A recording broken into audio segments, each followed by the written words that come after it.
You just go to save and stop. Go to stop. Stop share. Okay.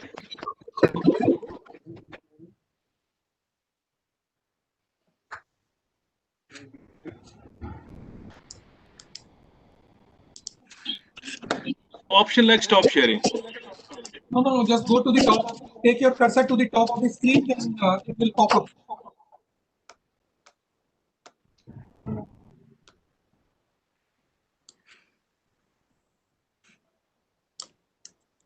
No, there's no option. You can, if the cursor, you can. Yeah. Hello. Yeah. Ji.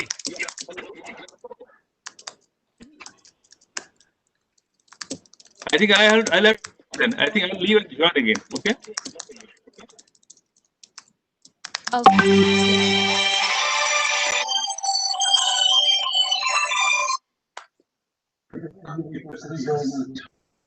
Hello.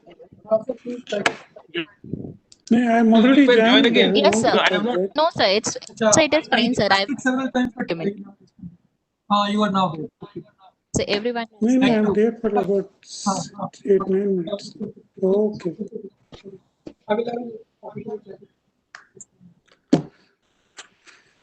Rumshu Saab has already joined. उनका test हो गया?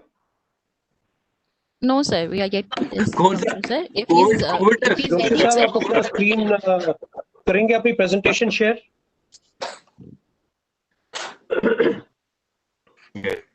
You win it. Huh?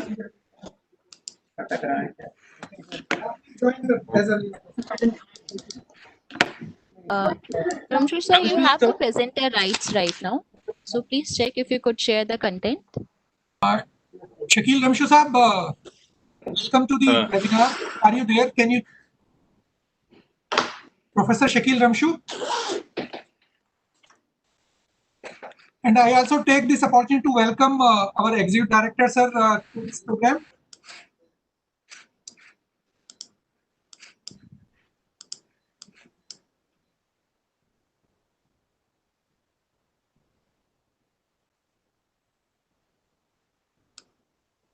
Professor Shakil Ramshu, can you hear me?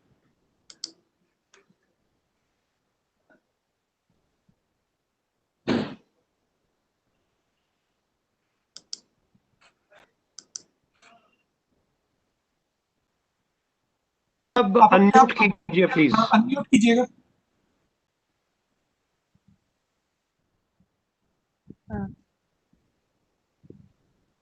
So Shakil sir is already unmuted. So he can, I think there is an issue with the connection. Shakil Saab, can you speak some few words? Hello. Are you able to hear me? We can share this. But your sound is breaking. Yeah, maybe some network problem, but it will improve. Yeah. Okay. Yeah. Okay, that's good.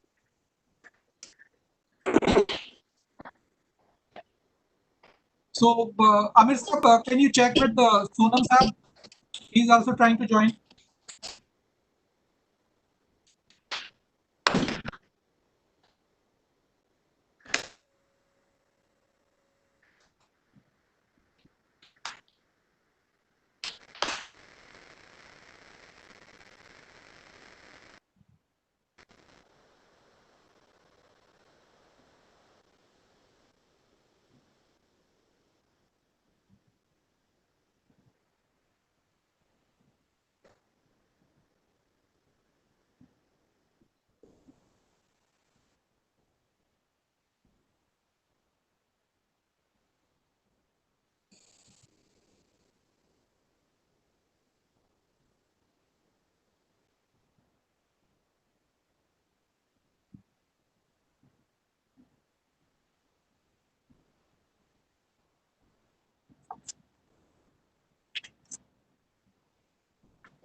The person you are calling is Lotus Sahab is not responding.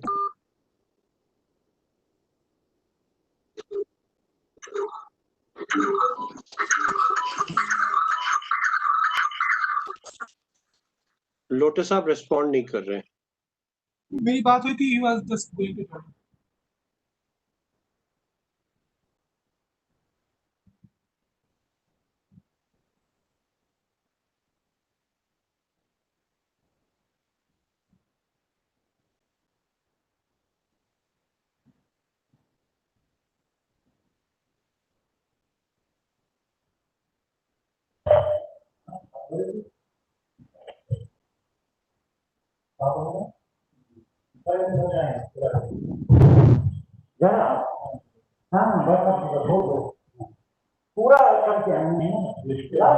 Yogita, please mute all.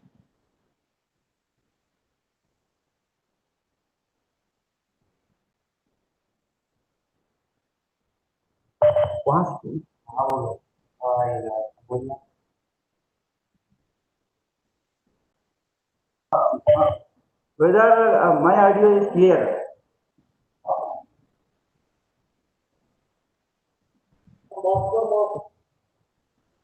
Good morning, Amir sir. Sonam sir, good morning. Am I audible, sir? Is my audio clear, sir? Yes, your audio is very clear, Sonam sir. Thank you, sir. And welcome to the meeting. I also take this opportunity to welcome ED sir as well. Sir, welcome to this meeting, sir. Good morning, Dr. Amir Khan. Dr. Amir Ali, good morning. And just before we are formally going to start, we have Kasba sir. First of all, we have Amir Ali Neer Saab, who is the president of Institution of Engineers there. Amir sir, can you introduce yourself to ED sir, and then we'll formally start. Good morning. Am I audible, sir? Yes, you are audible. I'm Amir Ali. I'm the Director Disaster Management and the Nodal Officer of State Emergency Operations Center. I'm also the Chairman of the J&K State Center of the Institution of Engineers. Thank you, sir. Kasba sir, can you brief introduction to our ED? Good morning, Dr. Kasba. We have met a couple of times, sir. It's pleasure and honor, and I should compliment your leadership and Dr. Khan for having given us this opportunity to interact on this important subject, sir. Sir, I am a former commissioner of Srinagar Municipal Corporation. I was holding the charge of the Srinagar Municipal Corporation during the flood 2014, sir. And sir, presently I'm working with the IRADE, as you know, sir, as senior advisor, sir. Thank you, my son.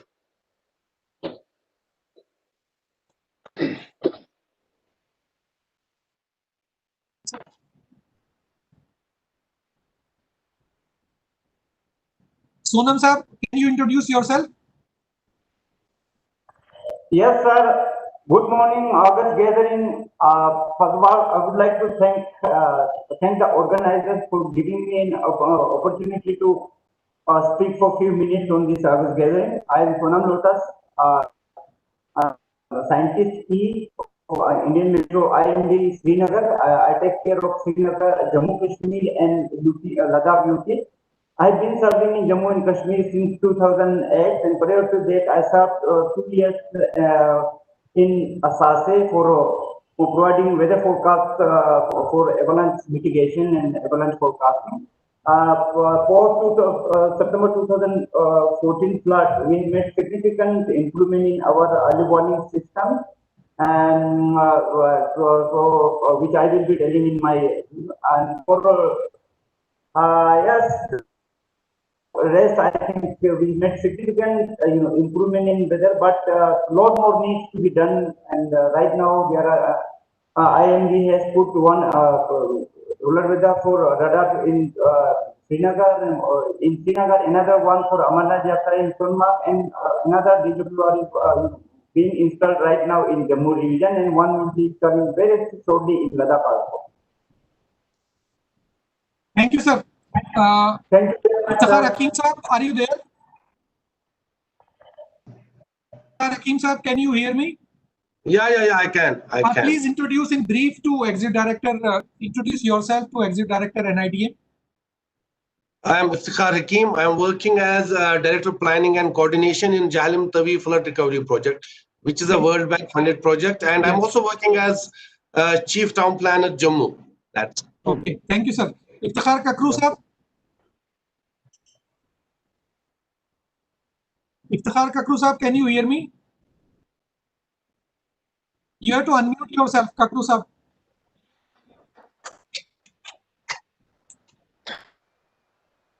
I can hear you. Please. Kakru, I am the Chief of Irrigation and Flood Control Kashmir. Hello, am I audible? Yes, please. Please go ahead. I am Iftikhar Kakru. I am the Chief Engineer of the Irrigation and Flood Control Department. I am looking after the Kashmir division. And today's webinar is about floods, and I am the person who is actually in the hot seat. Thank you very much. Shakil Ramshu Sahab, Professor Shakil Ramshu Sahab, can you introduce in brief to Executive Director? Yeah, this is Shakil Ramshu. I am Dean for Research at the University of Kashmir, and I teach and research issues related to hydrology, climatology at the University of Kashmir. Thank you, sir. Amir Sahab and ED sir, shall we start now? We should start. Okay.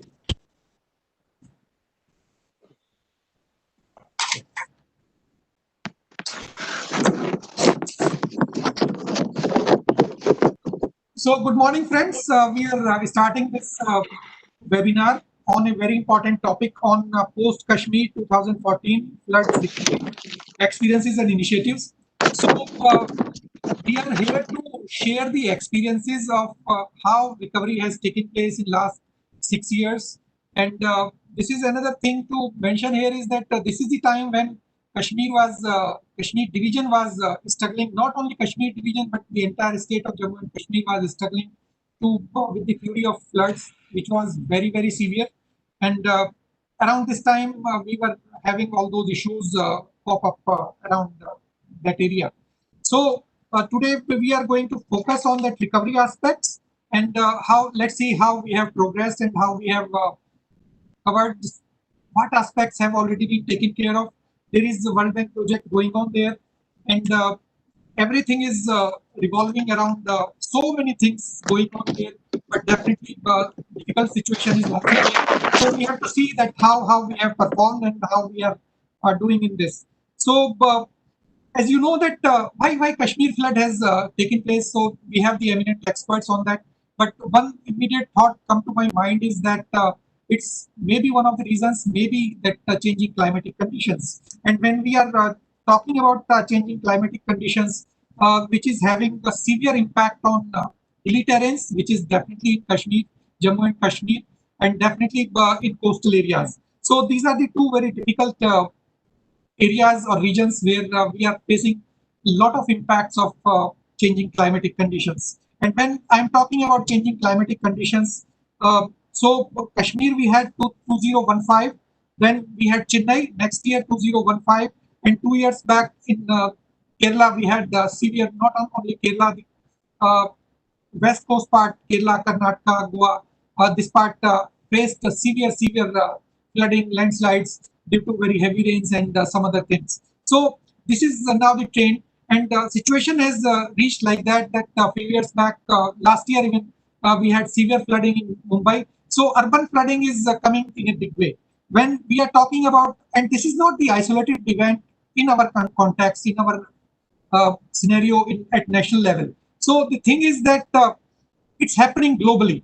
And immediately I can give an example of Bangkok flood 2011, when entire Bangkok city and was submerged in flood waters. It broke the supply chain management at international level, which is controlled by an industrial belt of Bangkok, was submerged. So when floods of that severe nature are taking place, either here or either anywhere, northern parts or southern parts or anywhere in the world, So they are really impacting in a big way on developmental gains which have been achieved by our sustained efforts for development. So this is one of the challenge that we have to stop the losses due to those disasters like Kashmir flood, Chennai flood, Kerala flood, or say Bangkok floods. So these are few of the examples of severe floods and what type of damages we are expecting. You can see that damages, heavy infrastructure facilities like airports have been submerged. Not in Srinagar case, but definitely Chennai, Bangkok, Kochi. Airports were definitely impacted severely by those impacting floods. Then other infrastructure facilities, especially the social infrastructure facilities like hospitals, were severely impacted, and life crumbled during those periods. So this is a big challenge, and that's why we have a panel of eminent experts to talk about all those issues. And physical planning plays a very big role, and definitely somewhere we have done some, I can say, not with confidence, but definitely some issues have already been not taken care of while planning and developing our infrastructure facilities and our cities and our communities, habitation and built environment. So that is resulting in severe damage.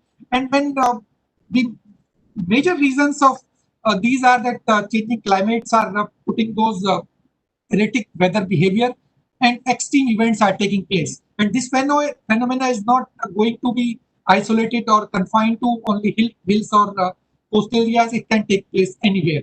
So this is the reality, and we have to live with this reality. This type of phenomena can happen anywhere at any place. So extreme events, we have to prepare for that. And when extreme events are taking place in the current scenario, that unplanned or unplanned development, and for say urban development is really a big challenge. So we have to take care of this unplanned or ill-planned urban developmental issues. And almost all cities at national level have these issues pop up. When I gave the example of those flood water inundating our airports, it's very obvious that due to somewhere we miss those land use planning norms and spatial planning things, and we brought those airports at those places where water channels were flowing, or those are low-lying areas, or those were backwaters. So some issues are there. Then definitely urbanization is putting a lot of pressure, and we have to take care of that. Then development of exposed areas. This is another challenge which we have to overcome over a period of time to avoid huge damages to infrastructure facilities. Exposed areas are those areas where exposure is already there. So if we would have taken care of planning norms, incorporated planning into our developmental planning system like master planning and zonal planning, then definitely up to a certain extent we would have been able to do that. Then definitely environmental conditions are deteriorating, and those are impacting in long run on our health as well.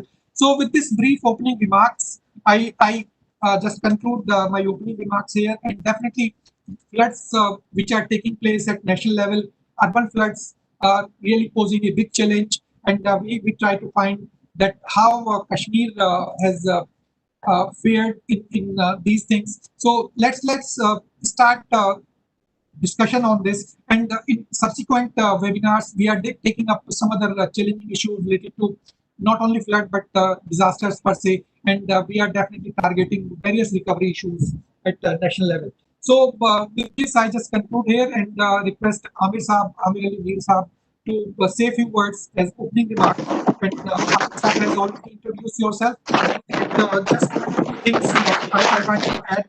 Amir Saab got Director General Civil Defence Medal for meritorious volunteer services in capacity as Deputy Chief Warden Civil Defence Srinagar. So this is in addition what Amir Saab has mentioned about his introduction.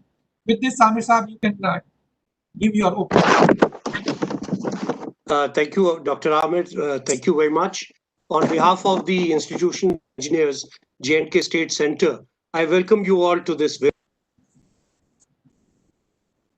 2014, which is being jointly organized by the National Institute of Disaster Management in collaboration with the Divisional Administration.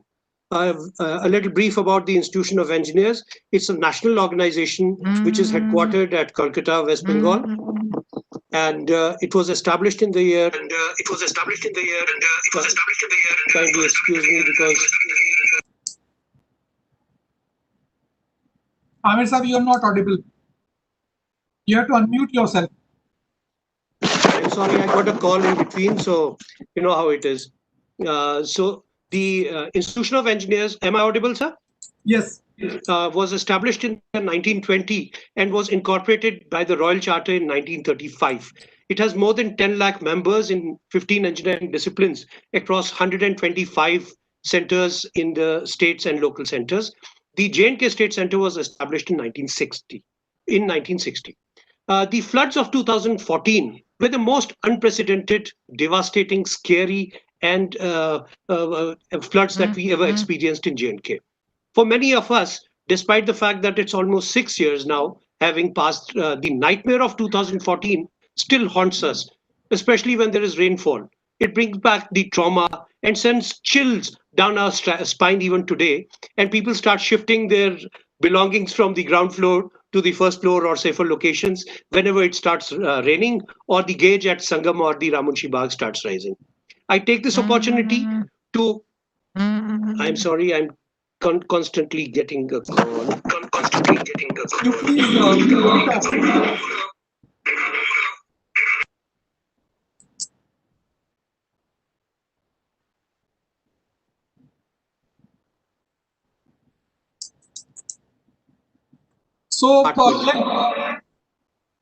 let's Am I not audible, sir? You are audible. Okay. So we learned many lessons from floods, but unfortunately we forgot them very soon. We need to critically analyze whether we have really done enough to avert such disasters in future. The goals set in terms of short-term, long-term measures to make our city flood resilient need to be analyzed, debated, and critically reviewed, keeping in view the increased frequency of the heavy rainfall, possibly, like Dr. Amir said, due to the climate change. Now, many initiatives have definitely been taken by the government, but it's essential that the community is always taken into confidence to make them aware of the mitigation measures. The intention of today's workshop or the webinar is to generate a healthy discussion and debate on the lessons learned, experiences gained, and also highlight the initiatives by the government. It's pertinent to mention that earlier also, on 7th May 2016, the Institution of Engineers organized a similar multi-stakeholder workshop, and the recommendations were given to the government. Some were implemented, mostly not. We'll soon be joined by Dr. Shahid Iqbal Chaudhry, who is holding the charge of Divisional Commissioner Kashmir because Mr. Polle is on leave. But the Honorable Lieutenant Governor and Chief Secretary are right now in the Deputy Commissioner's office on some official visit.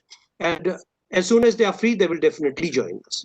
I also extend my hearty welcome to Major General Manoj Kumar Bindalji, and I'm thankful to NIDM for their support. I wish the event success and extend my sincere welcome to all the participants who have joined today's webinar and all those friends who are watching us live on YouTube. I'm confident that our distinguished panel of resource persons who have already been introduced will be able to put at rest all the anxiety and questions in the mind of the general public and the participants regarding our ability and capability to deal with floods. Thank you. I'm sorry I got calls in between, so I got distracted. Thank you. Thank you, Amir Sahab.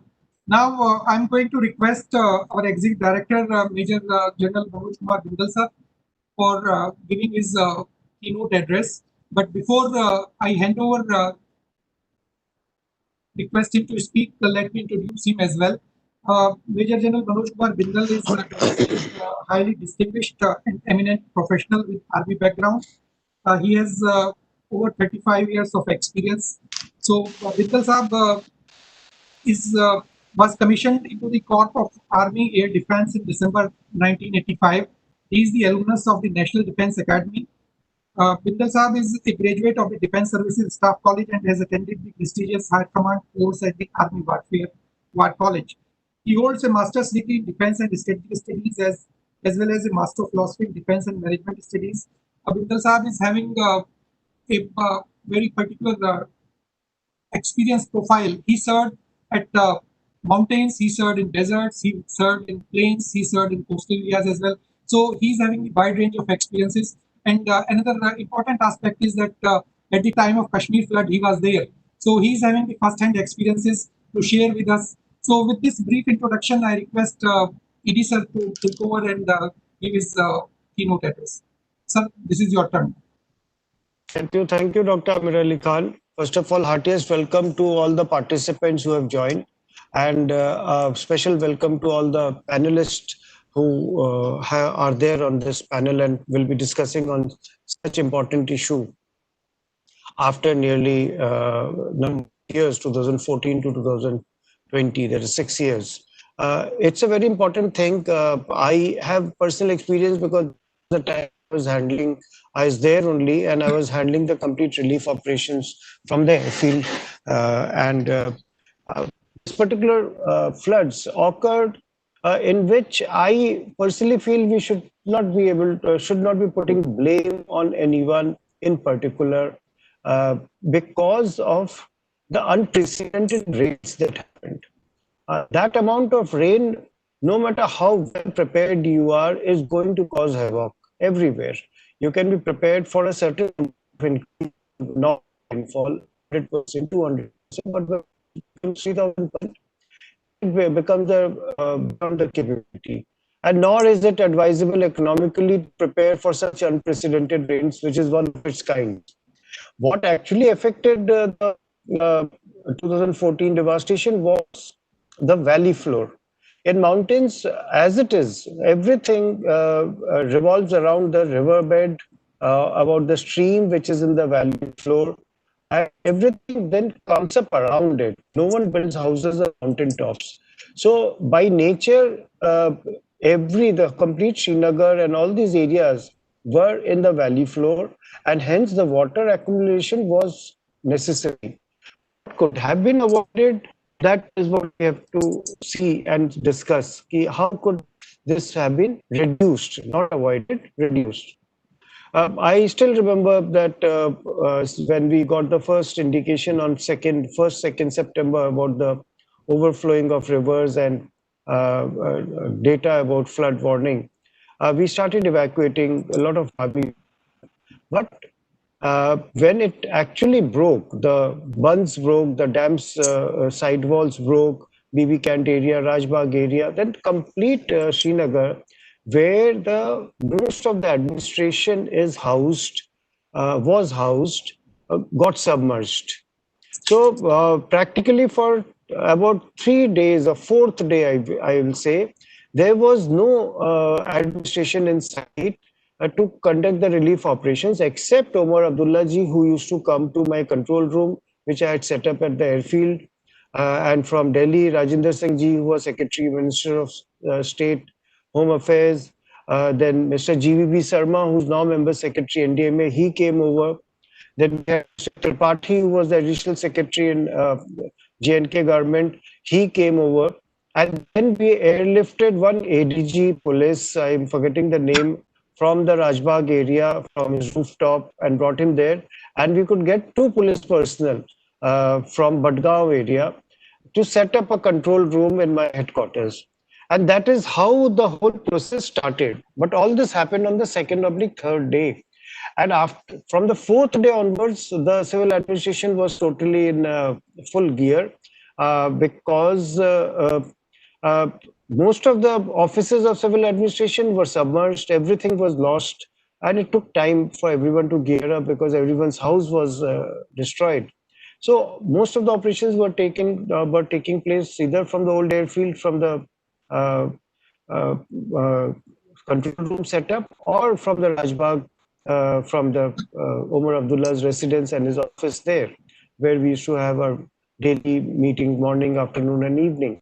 So it became the hub of activity, and we saw that the state is not prepared for such unprecedented floods.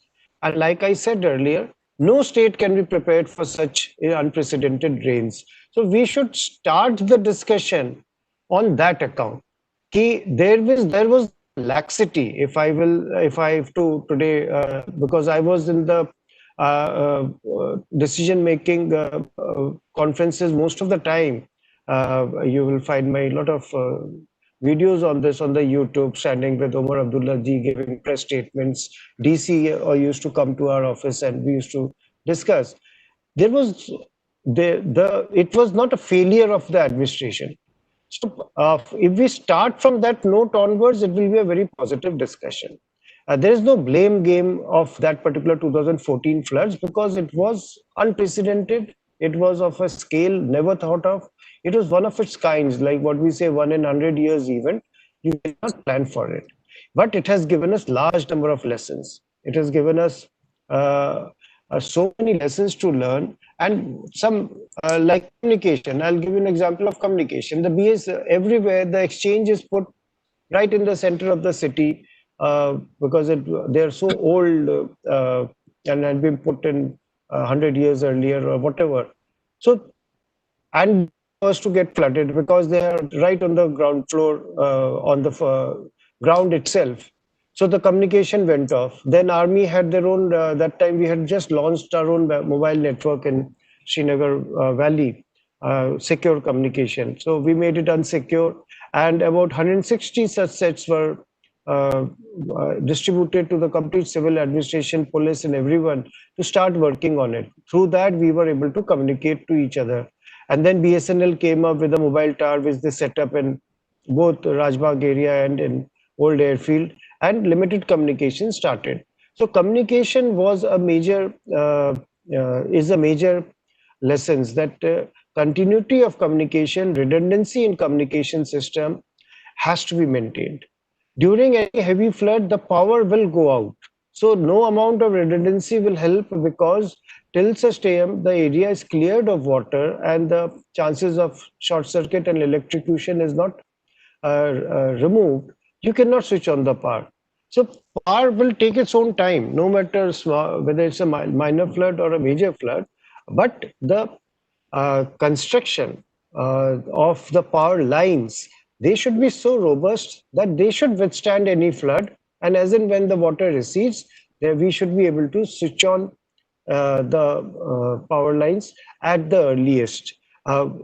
Falling of power lines, getting carried away, that was because no one expected it, and I'm sure now the government would be laying out the power lines, keeping this in view that no matter how much floods come, they will not fall down, so that we can switch on the power at the earliest. Then we had third day onwards, we had this issue of carcasses, dead body management, animals floating around everywhere. And that is the time the Municipal Corporation of Srinagar came into action, and a lot of chemicals were then flown in through the Air Force aircrafts, and a lot of stockpiling which was already there in various districts, that was picked up, and the carcasses were disposed of wherever they were, so that they do not spread more diseases. And then it became a very efficient system of disposing of the carcasses, but still there were many carcasses in different small pockets which were lying and which people did not report. And so this reporting brings me that a feedback system from the public was at that time restricted to the relief teams of the army which was going out. And when the NDRF came in, that was the NDRF was I think that was their first mission. So they had some limited capability. And that feedback system was working, which was all coming to the central headquarters. And then next day, the plans were being made. So this last mile connectivity, because of lack of communication, was could not be established. It was by word of mouth. So that is the area where we need to work, that our last mile connectivity does not get cut during such disasters. And even if it gets interrupted, it should be put back into shape, because then we might miss out on people who require urgent help. Use of technology was not there at that point of time by using various types of drones. Army had some drones that time. They used it in some areas of Baramulla and Avantipura and Badgaon area. They used it, but that was very limited use. But that time drone technology was just coming into India and was getting popularized. Today, the drone technology will help us a great deal in reaching out to people and making sure that the help reaches them in time. We found that medical, when the whole area is flooded and that to a densely populated area, there are whole lot of medical issues which come up, which need to be addressed. I remember our relief teams when they were moving around in Hyderpura area, Tattu ground area. Suddenly, someone had a requirement of blood pressure medicines. Then there was some lady who was having some issues. So then we looked for a doctor among them only. There was a lady doctor just passed out from some college. She was available. So then we requested her, we took her on the boat, and we took one more lady from her family itself because of transparency. And then we took her to that person who wanted help in Hyderpura again, and the treatment was done. And then it became a big hit. We started getting calls in that area of for medical interventions. And a lot of medicines came. AIMS sent tons and tons of medicines which were handed over to the civil administration that time, because I was also in charge of this relief stores which was coming into the Srinagar. And we set up a mobile hospital sort of thing, wherein with this help of a lady doctor, we could reach out to a lot of masses in areas where, due to lack of resources and lack of feedback, there was no other system working. So we need to ensure, that is, I'm giving you just some examples of how the things evolved. So this particular 2014 floods in Srinagar was an eye-opener for the state government. It was an eye-opener of a flood in a mountainous region of that altitude. Otherwise, you have floods in Bombay has got now a well-oiled system. Chennai has a well-oiled system. But in such a high altitude at 5,000 feet and above, having a flood of that unprecedented scale was a lesson by itself. So a lot of SOPs and other things which are generally applicable in plain areas was not relevant there. And hence the state government after that got into action, and they have made a lot of effort, because the state disaster management cell at that time was not functional to that extent as it should have been, because but there was a control room, and the chief minister that time, and the governor that time, Voraji, and the DC, they all took control on the 4th, 5th day, and then the thing started moving. Some of the issues, what happened was the banks got submerged. So the discussion took place, now what will happen to our money which is in the banks? So then one of the boats, a few of the boats, and also through the various broadcast system, the DC announced that no, your money is safe. So the assurance was given to the people that don't panic. Whatever money you had in your banks is safe. It has not gone anywhere. So a lot of assurances are required to the public at that point of time when such a thing is there. And that can be given only by the civil administration, by the administration which is an authority to act on what they say. Then we had a large number of NGOs who came in, who wanted to step in and he wanted to help out. But there we found a big issue that they wanted ownership of a particular thing, and they didn't want to hand over the ownership to the state government, but they wanted to use the state government resources to do their work. So that was the time the state government and the central government team which was there, they took a decision that if any NGO wishes to do anything, they must approach the state government, cooperate with them, and they will be told where to go, because that it should not be pick and choose. It should be as per the need based, and then it was streamlined. Thereafter, the main lessons I'll say today is land use planning, because it is not only Srinagar. Every mountainous city, town is in a valley floor, and anything happens, they will be the first one to get flooded, no matter what. So there is a requirement that first of all the bunds which broke at that time at numerous places and it flooded the whole area within such a short span of time. The bunds wherever they are, they need to be strengthened to withstand a high amount of volume of water and a high velocity of the volume of water. That is the momentum of water also, because in Srinagar, the velocity of the water was very high because along with the rains, when the water came down from the mountains, it added to the flow and the water was gushing out at very, very high speed.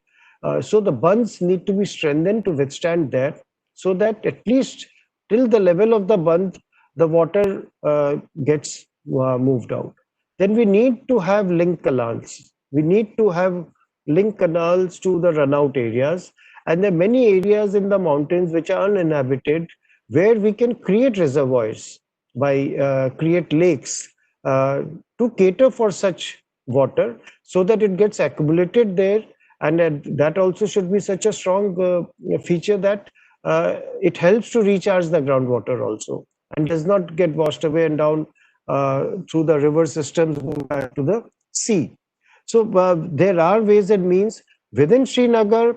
Deliberate links canals need to be made, which next time if such a thing happens will help take water away from the Srinagar city. At every place in Srinagar, everything was below the level of the lakes of the rivers. So everything had to be moved, pumped out through pumps. Large number of pumps came, large number of companies offered, and good quality pumps came. I remember like Tattu ground in Hyderpura area was the lowest lying area. Whole area around it was water free after that was on, I'll say, 13th or 14th of September. But Tattu ground had about 8 feet of water inside. So massive effort place to pump out that water into the drain of the city, and then the water was taken out. So pumping sets, pumping systems, those things are necessary, which can it's not necessary to stockpile them within the city. They should be there somewhere from where they can be brought in by air also if required. One of the other issues which came out was the generators.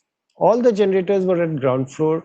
Now there's a requirement that to continue with the electricity, the generator system should be at a height, if possible on the roof of the building or on a separate structure like a water tank is sometimes made, and along with the diesel which is pumped up, so that the electricity is ensured. We remember hospital which got flooded and everyone moved to the top floor. On the third day, we started evacuating all of them.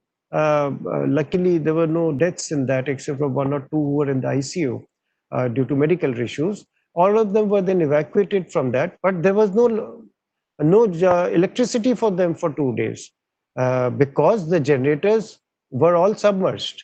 So these are some of the examples which I'm giving. There is organizational requirement, institutional framework that has come up already. The disaster management cell, disaster management organization. Dr. Amir Ali is already here, who's running that, and now we keep getting the feeds from his mail ID when he sends us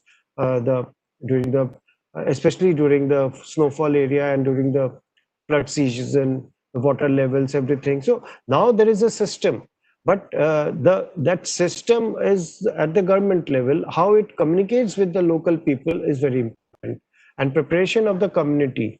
In that, the casualties were very less, 190 odd casualties or something, but that was due to the community by themselves protecting each other, and they ensured that each and every one of them came out. And I must appreciate the youth of the Kashmir Valley who came out in large numbers with total disregard to their own safety, and they saved thousands of lives of both men, of human beings, and also many animals.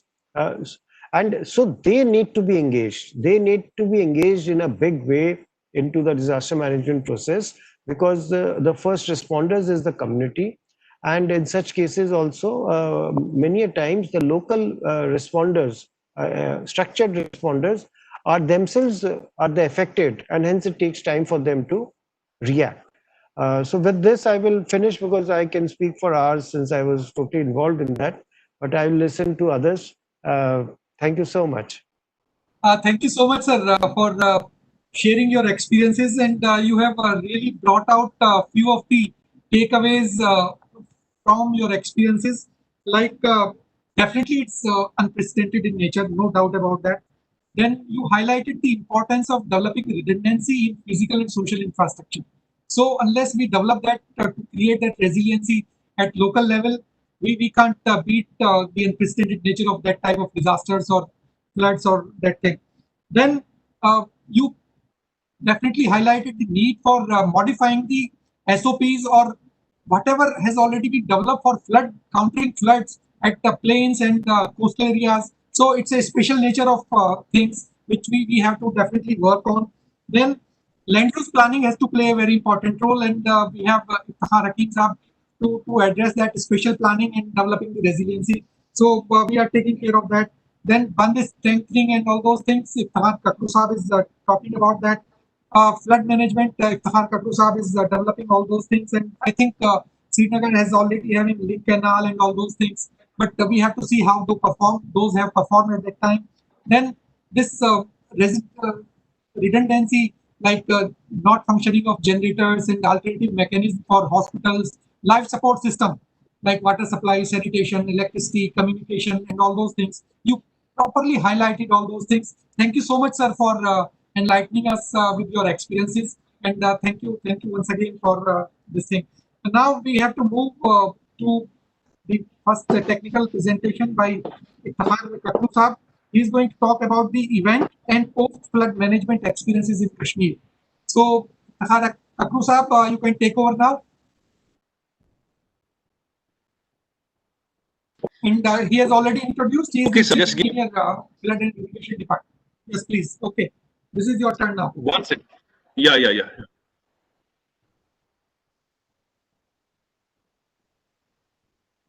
And please keep time limitation in your mind. Yeah. I have 10 minutes. I have 10 minutes. 10, 12 minutes. Yeah. Okay. So before the presentation actually starts on the screen, yeah, I think it's there. Yeah. Is it there? Can you see the presentation? Not yet. Yes, it's coming. Yes, it's there. So my presentation is basically two parts. The first part would be the event itself, and the second part would be what we are doing. Okay, so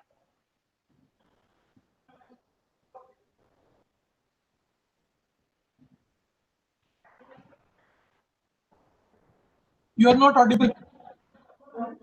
1 second, sir. It's okay. Okay.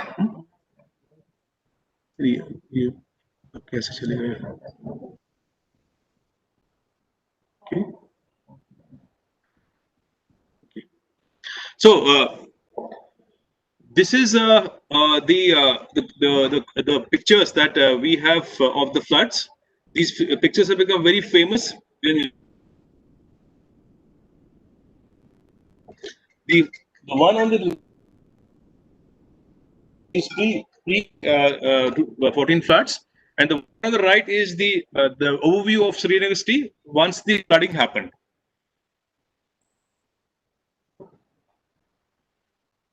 So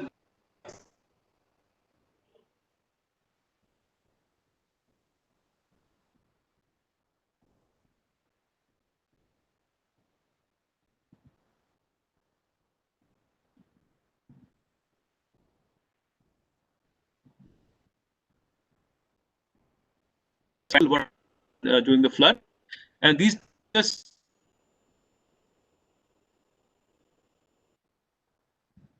life it all happened.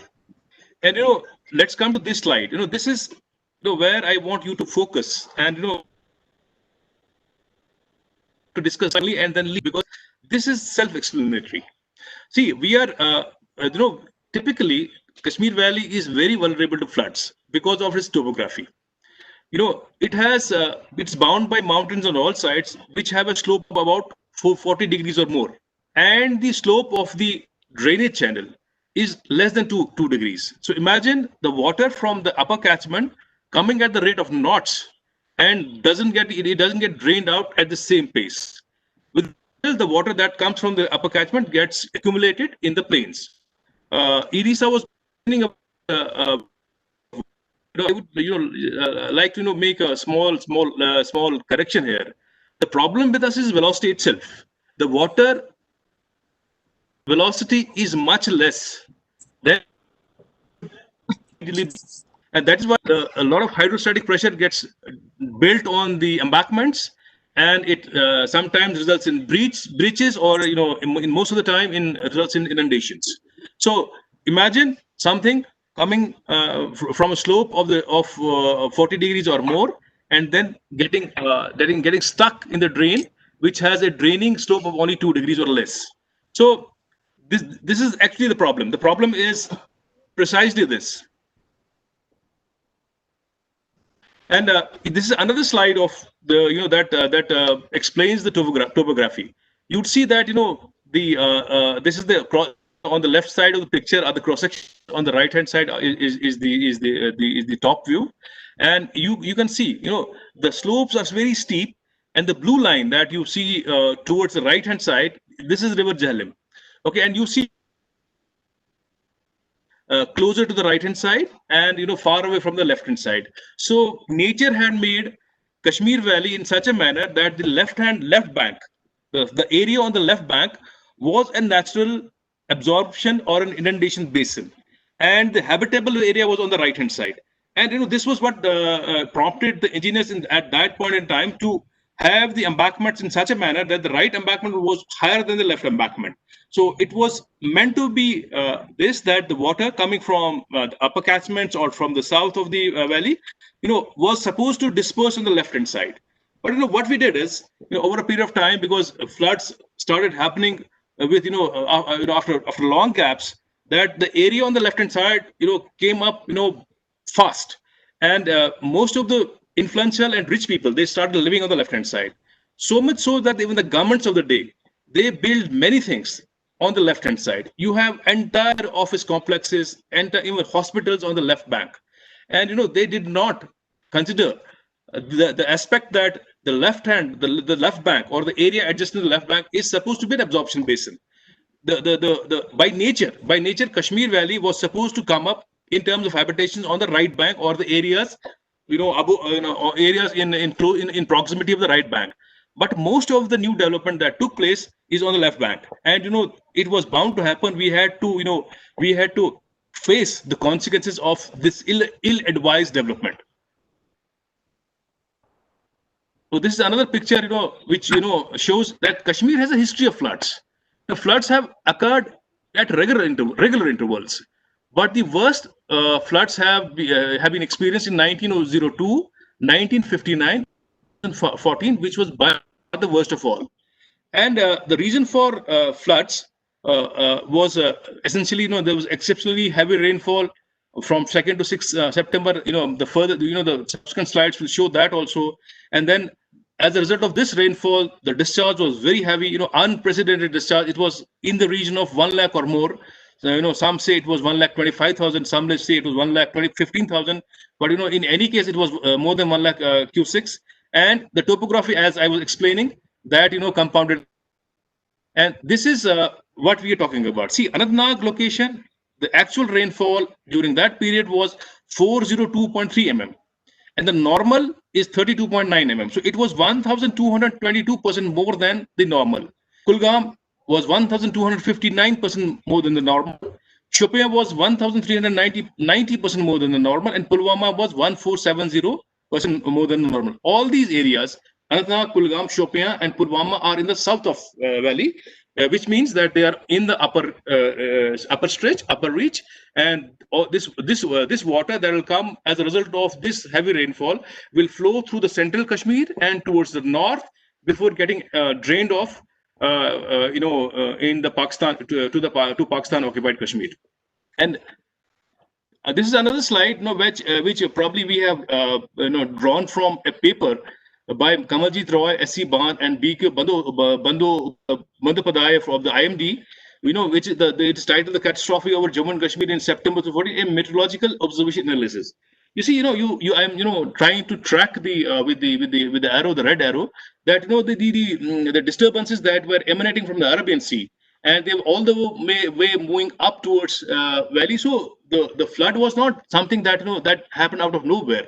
The signals were there. The clear indication of what was going to happen were there.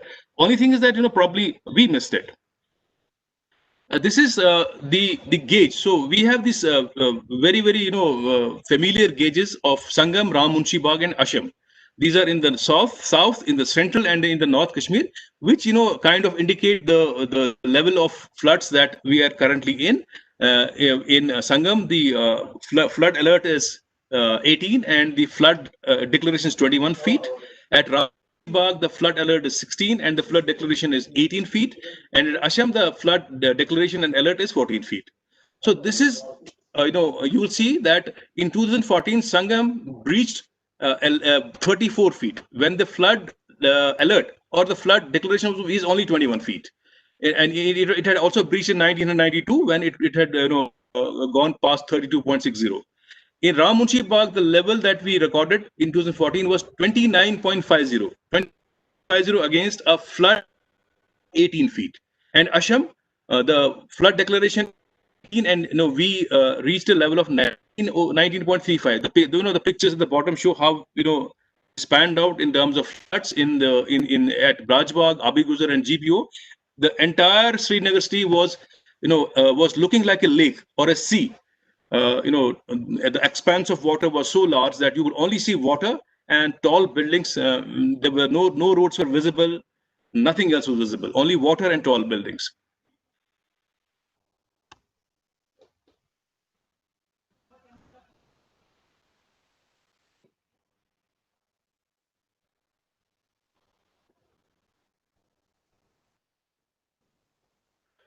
Okay, these are the pre-flood image or sat images, the Landsat images. The picture on the left is the pre-flood, and the picture on the right is post-flood. You see the blue. That is you see Wooler Lake also there. You see the river, the expanse of river. The blue is the blue area is the area which was completely submerged. This is the the area where the river Jhelum spread in terms of the discharge. I want to have you have a look at this slide. It's a very interesting slide. The red is a Sangam gauge, the blue is Ram Munshi Bagh, and the green is Asham gauge. Just look how rapidly Sangam was rising, and the arrow that you are seeing is basically a flat curve. This is the time when the days when nothing was happening in Srinagar, and Sangam was rising and had started spilling over the banks, and because it was spilling over the banks, the discharge was not it normally does. When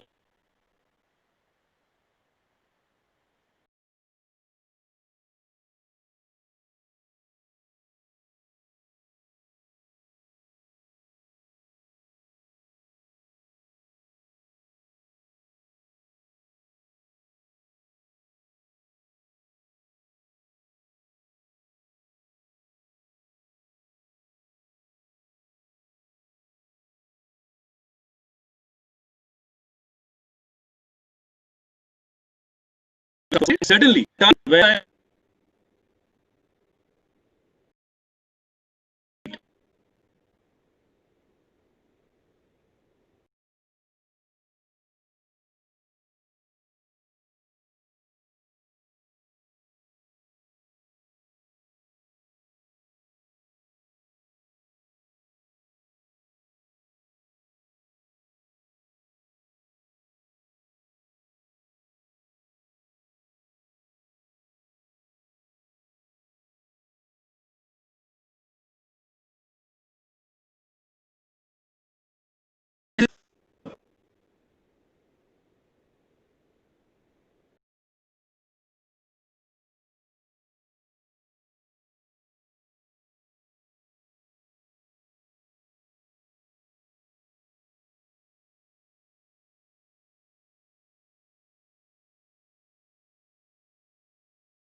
But we now willing to register or acknowledge are a flood area. We have to live with the fact that we are a flood area, and the trick is now how to manage or how to deal with these floods.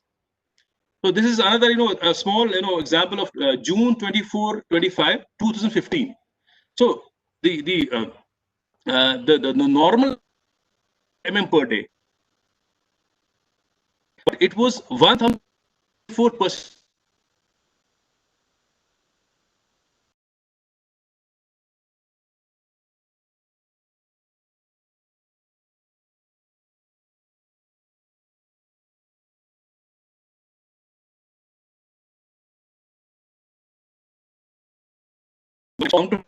All the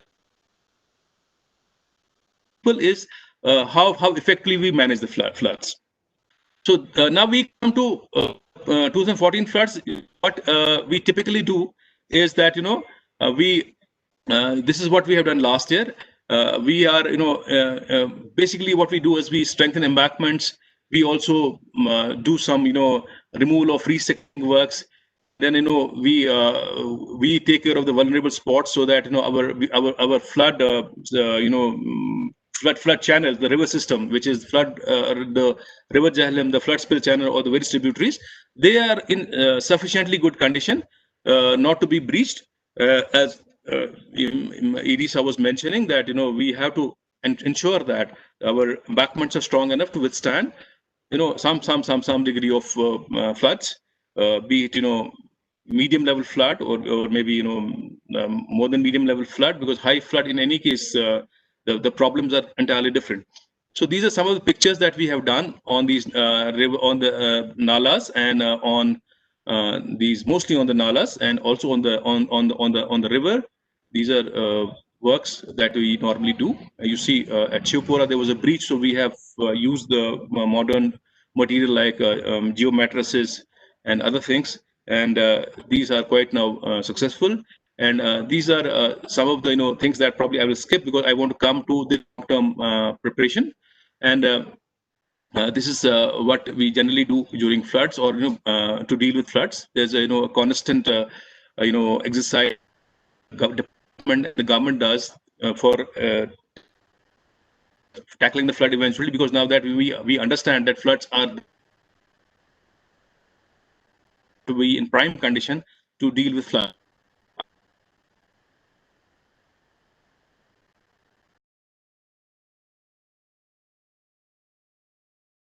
After floods, there was a government in a big way, and they had that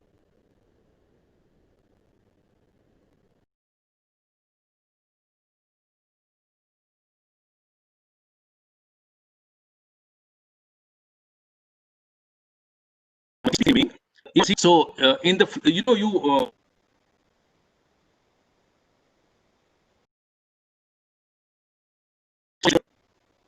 so this is the kind of a parallel been created in the past to take care of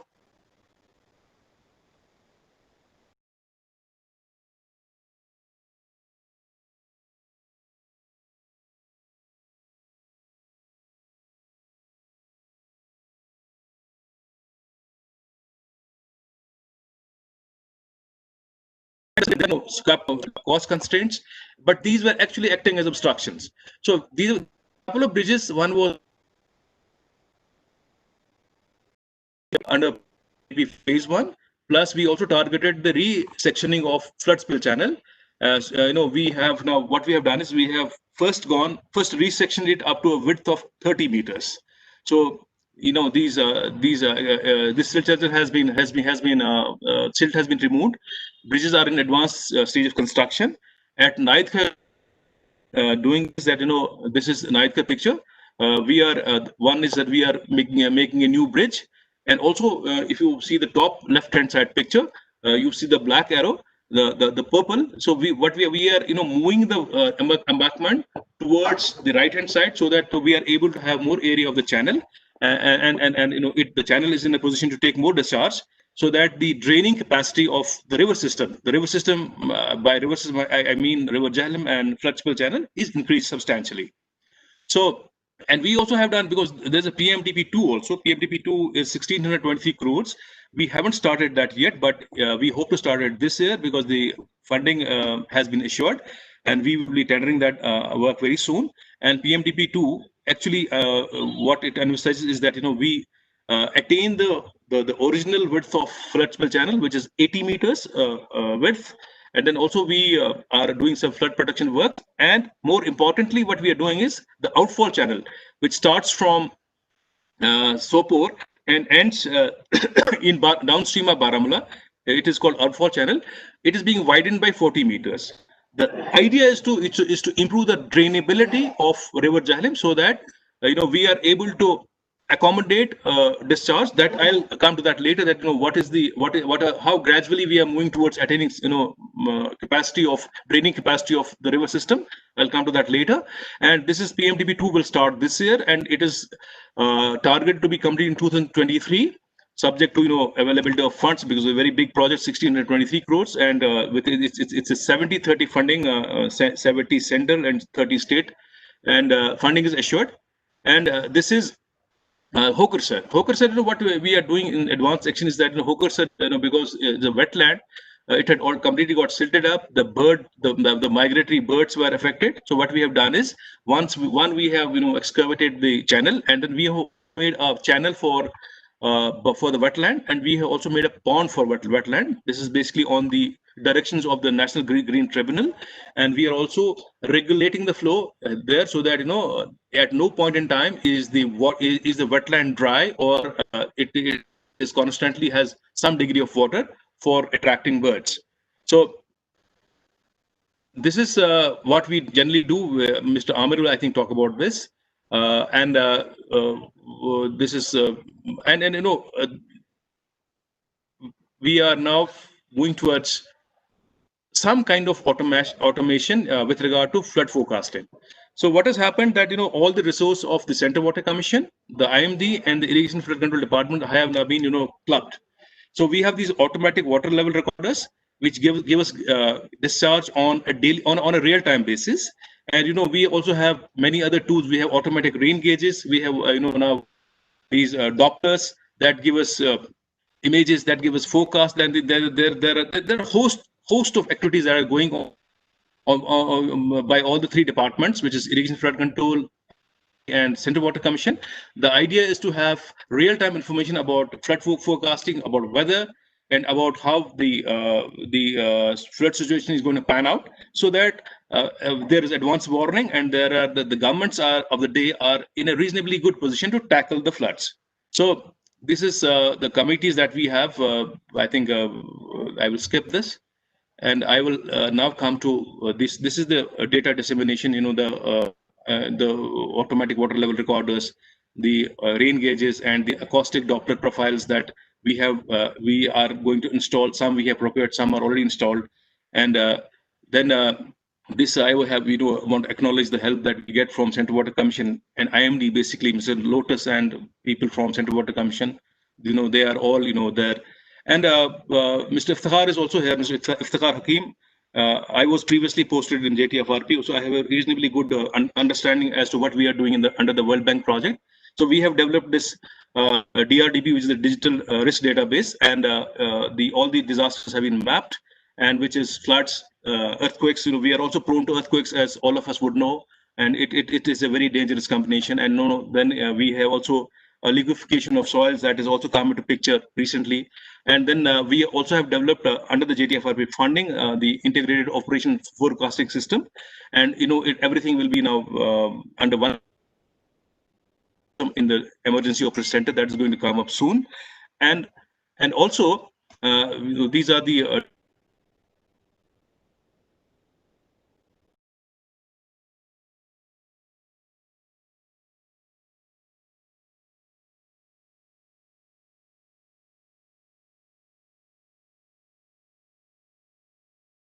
we have in phase 2. This is that I was talking about. The 2014 floods. The orange is after phase 1, and the gray is, or the light purplish is phase 2. So as you would see at Sangam, we are going from 31,800 to 60,000 at Padshahi Bagh offtake from, this is basically spill channel. So the capacity is going from 4,000 to 17,000 cusics. And Nigli outlet in Wooler is 20,000 to 30,931.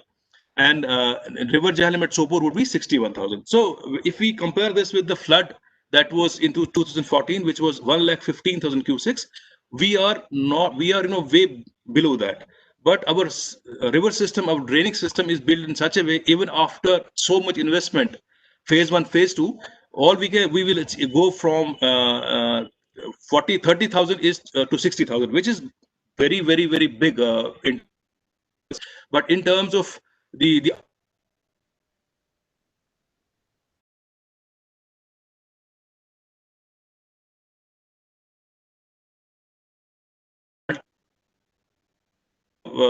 flood management mitigation is being studied, and there are a host of options which we had also suggested, the irrigation department had also suggested, which was kind of the additional structure and non-structural measures that we need to take to tackle a flood of that 100-year return period, which was 1,15,000 cusics, and this is one option, that is being studied on JTFRP, that we are studying the possibility of creating storages in the upper catchments or the tributaries.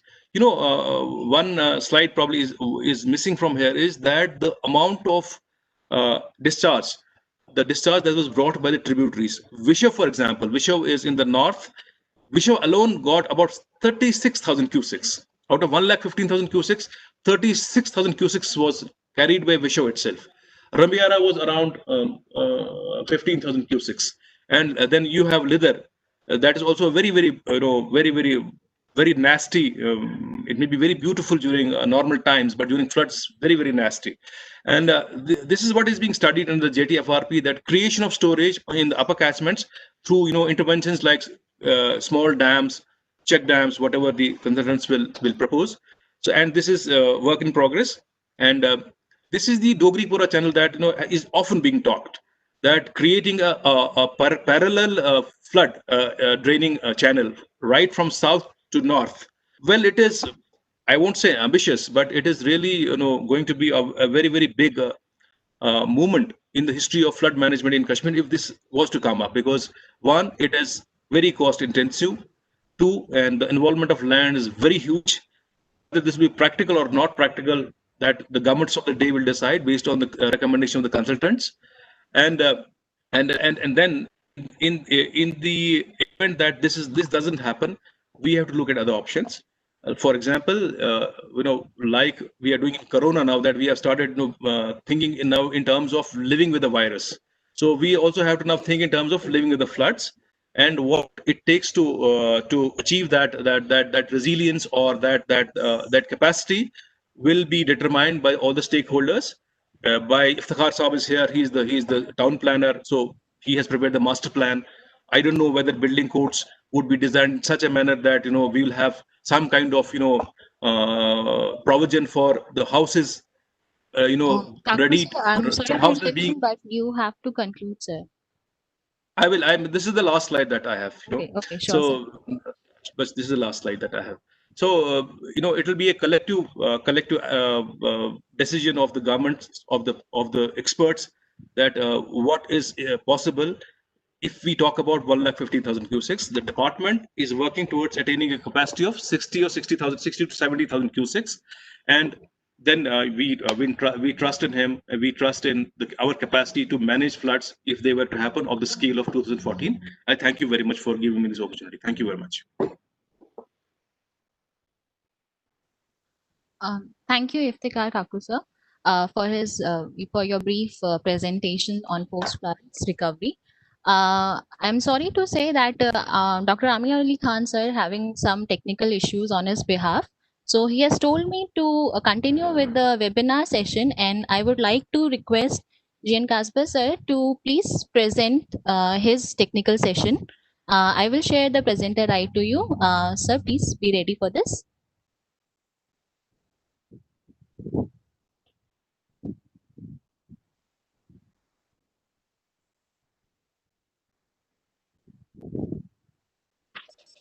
Kasper sir, Yes, you are welcome, sir. Welcome to the thank you. session, sir. Please. Thank you.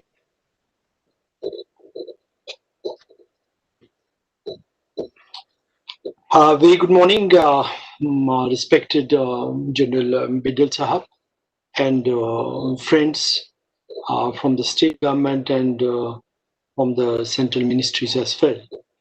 And my presentation depicts as we managed the post-flood sanitation and cleanliness crisis. In fact, a situation was presented by the nature and it was left to the people on the ground to manage it and to bring back the Srinagar city to its normalcy. And you would appreciate that, as Chief Engineer Irrigation Flood Control had mentioned about the meteorological phenomena which occurred during the 2014 flood, which was quite unprecedented since last 100 years. And it had caused huge losses of over 40,000 crores as calculated by the Revenue Department. Chamber of Commerce, Kashmir calculated 1 lakh crores. And as for the damage to the structures was concerned, which was about 95,000 structures in Srinagar alone. And I think 45 precious lives were also lost. And beyond this, everything got into topsy-turvy. If we look at the submergence of the state and what happened before the onset of the flood, we had, as Chief Engineer mentioned, about the south of Kashmir. It was huge flooding taking place there, and Srinagar was still not in danger. But there was no flood of the magnitude as we had in the South Kashmir. And a very wrong administrative decision was taken, which created huge havoc for the rescue operations. Most of the shikaras, I think 300 shikaras, were shifted from Srinagar to the South Kashmir. And it was left to the army, and General Bindal was coordinating. I had I remember meeting him at the Srinagar airport when Union Home Secretary was also there. I was there to receive materials and machine. And General Bindal has already given a huge overview of what was happening around that time. And let me come back to this. 77% of the area was inundated, and 47% of the inundated areas were submerged, which was around either the Jahlim or it is these side canals. Sir, please full screen your presentation, sir. Yes, you are seeing my presentation? Yes, sir, but please full screen the presentations. Okay. The down below icon so that people can see in enlarged form. Okay, how to do it? Sir, in the down you have 4 options. So full screen presentation, sir. कस्बा साहब सबसे नीचे जाके यहाँ पे जो बड़ा वाला आइकन है उसको करिएगा. Right side, sir. Right side. नीचे आ जाइए, बिल्कुल नीचे. Yes, sir. इसके बराबर में लेफ्ट साइड में आइए. Left side of the scale, और लेफ्ट में आइए. नहीं, और लेफ्ट में आइए. और लेफ्ट में आइए. यहाँ पे 89, हाँ ये इसके राइट वाला. इसके राइट वाला. नहीं, इसके राइट वाला. चलिए इसको एक बार दबाइए जहाँ पे आप आए हुए. Copy full screen. Yes, I think it's okay. Yes, now? Now it's okay. Now you would see the affected that critical infrastructure. Our hospitals, most of the hospitals, leaving aside Sovra Medical Institute and Jawaharlal Nehru Hospital, which were left because of their locational advantage. And whereas the Chest Disease Hospital around the heart of the Srinagar, because it is located at the hillock, was also not underwater, but rest of the SMHS hospital, our Lalde Women Hospital, Children Hospital, in fact, Bones and Joints Hospital, were all inundated. And besides all the government infrastructure, General Biddle mentioned that police control rooms, police headquarters, civil secretariat, SMC headquarters, police control room, everything was inundated, and other administration was totally, it was paralyzed. It was paralyzed, and only we could see beyond your visual aid. You could not see anything what you could not see through your eyes. It was only the eye contact which was an communication system, and rest nobody was in contact with any other person. Now, what were the challenges before us? It was a dire consequences of the epidemic evident. Huge waste and garbage, over 1 lakh metric tons scattered all over. Dead animal carcasses. We normally we mention, I would give you an example. Now you could see the dead animals right there. And just having a view of these dead animals and this huge carcasses and putrefying garbage. And I think it was beyond human capability to go around these areas. Srinagar was stinky, and we had huge flooding in the low-lying areas. SMC headquarters was submerged. This was a challenge to me and to my team. Transport yard was submerged. Employees were disconnected. Dewatering, pumping, all submerged. And as General Bill mentioned, that water supply was not there at all. Now, this all got compounded once we started getting the media reports.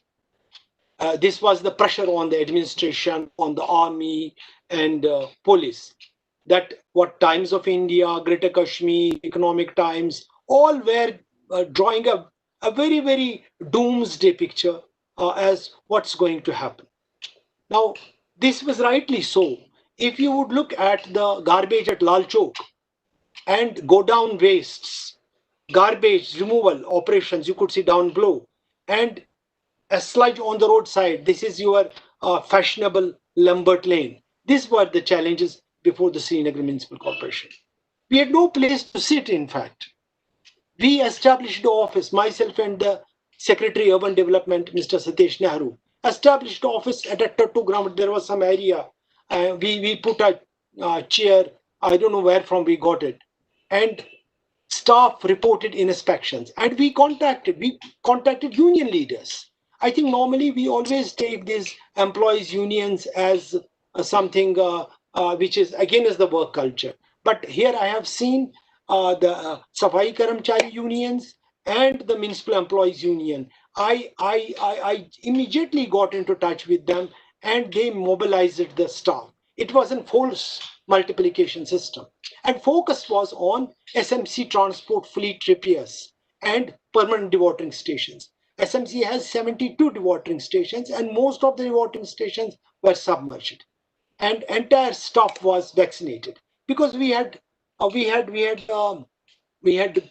conscious that what had happened in Surat in plague, that the first employee of the Surat Municipal Corporation reported fever, and the entire corporation staff was off from the work. So we made it a point that we distributed chlorine tablets very liberally and got our staff vaccinated.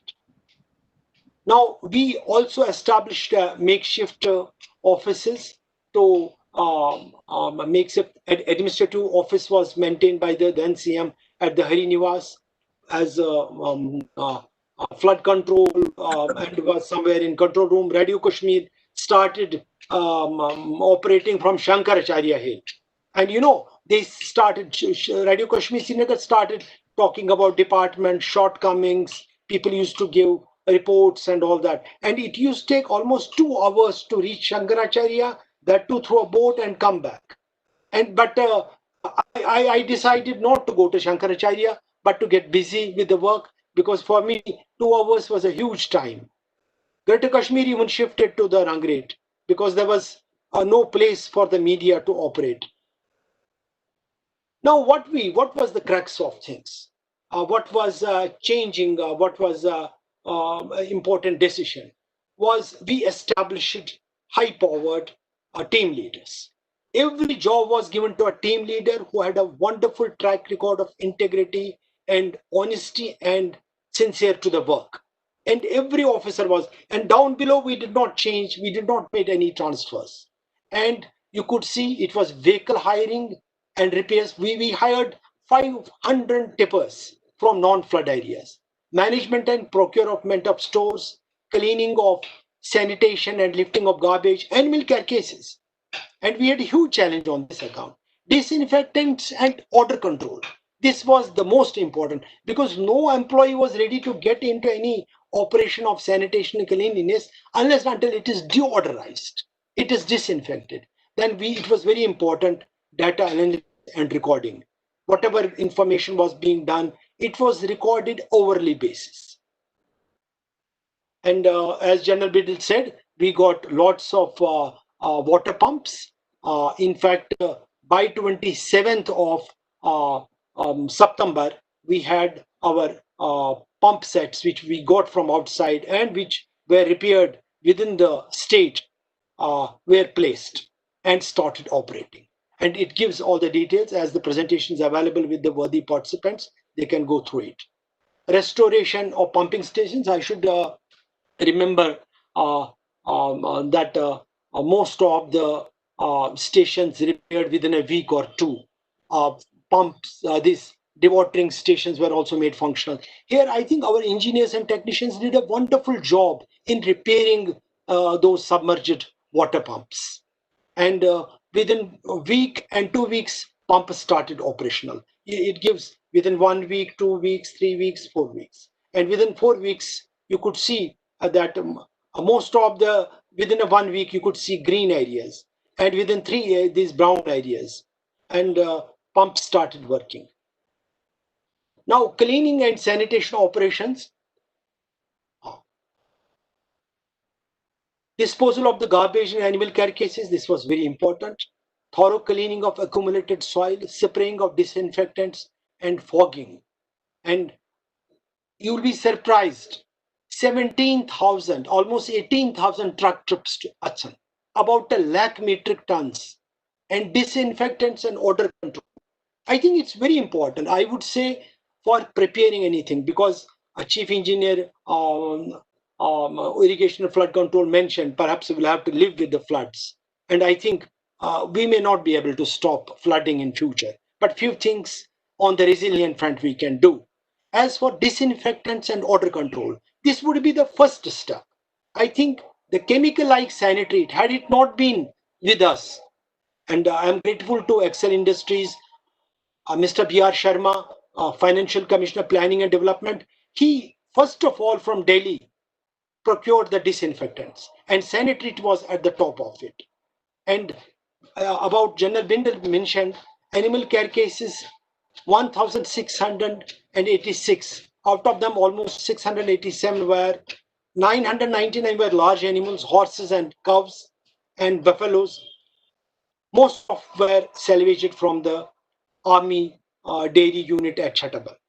And you could see that these sanitation operations, this red gives you the area of 2014, what we did. Green is the 2013. And we had an excellent arrangement at Assam that every truck was photographed automatically. Every truck was weighed with its weight once it gets into the gate and then leaves back.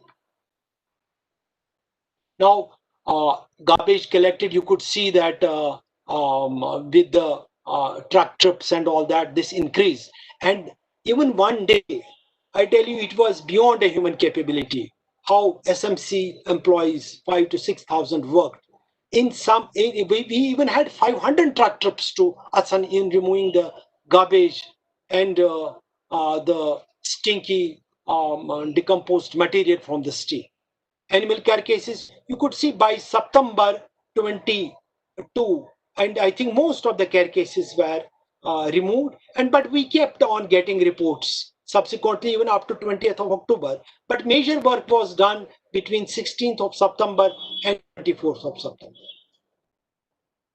Now, number of locations, it was very important to cover all the locations. Now, even today we see in the COVID, we go to the homes and areas where you have the infections, but here every house, every institution, every location was disinfected.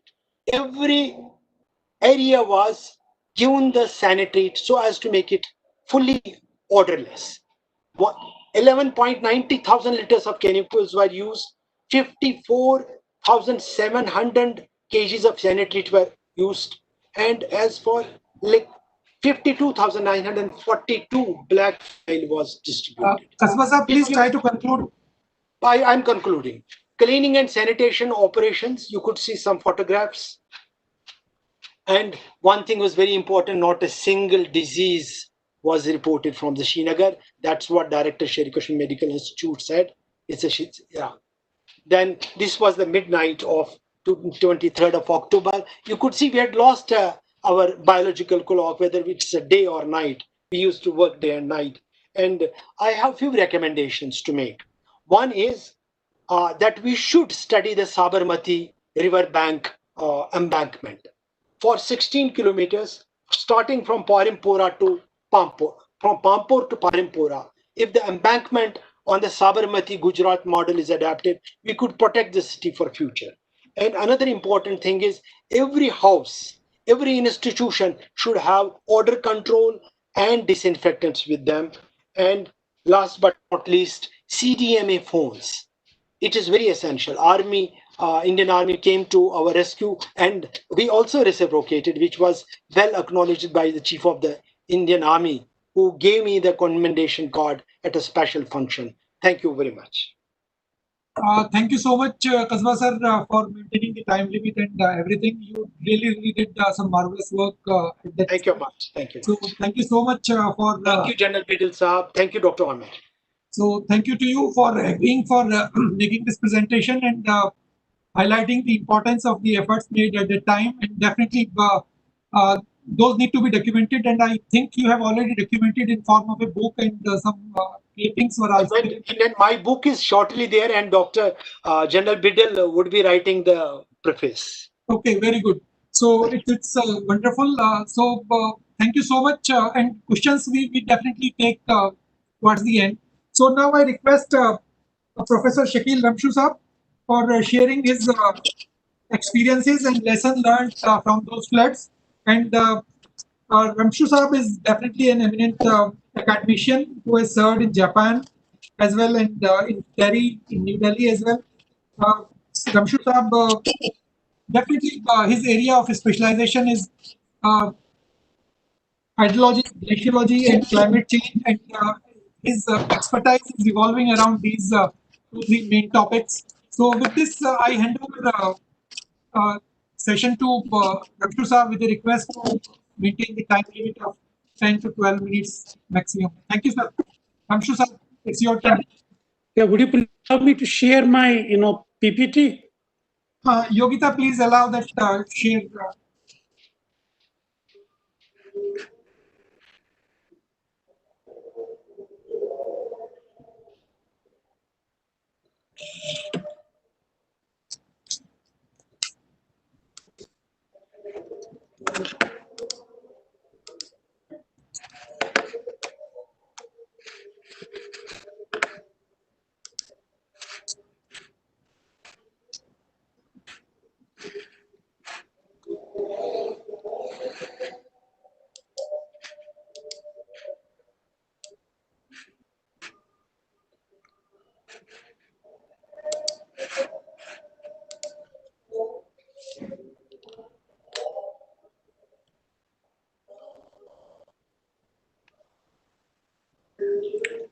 Yeah, would you please?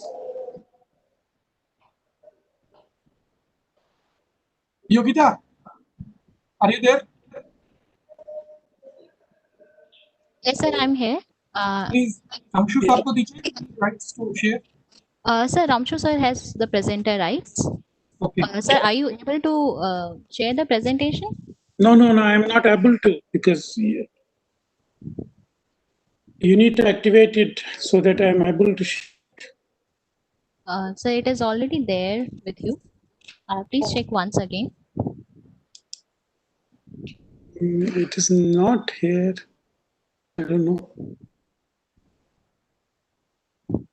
You have my copy of my presentation. If you can share it just from there. I'm not, because it is not highlighted here. Share. Okay, wait, sir. Yeah. So if you can.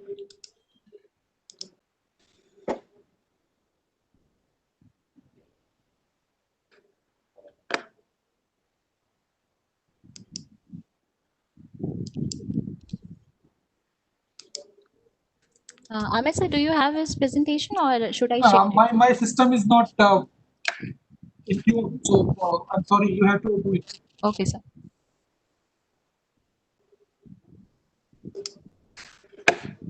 Ramshu sir, what is the issue? Not able. The share button is not highlighted here.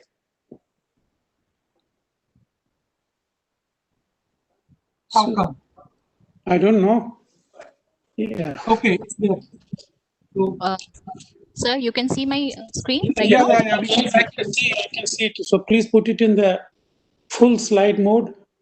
PPT mode, yeah. Yeah, full screen mode. Okay, sir. You can proceed and I can forward this. Yeah. So I will.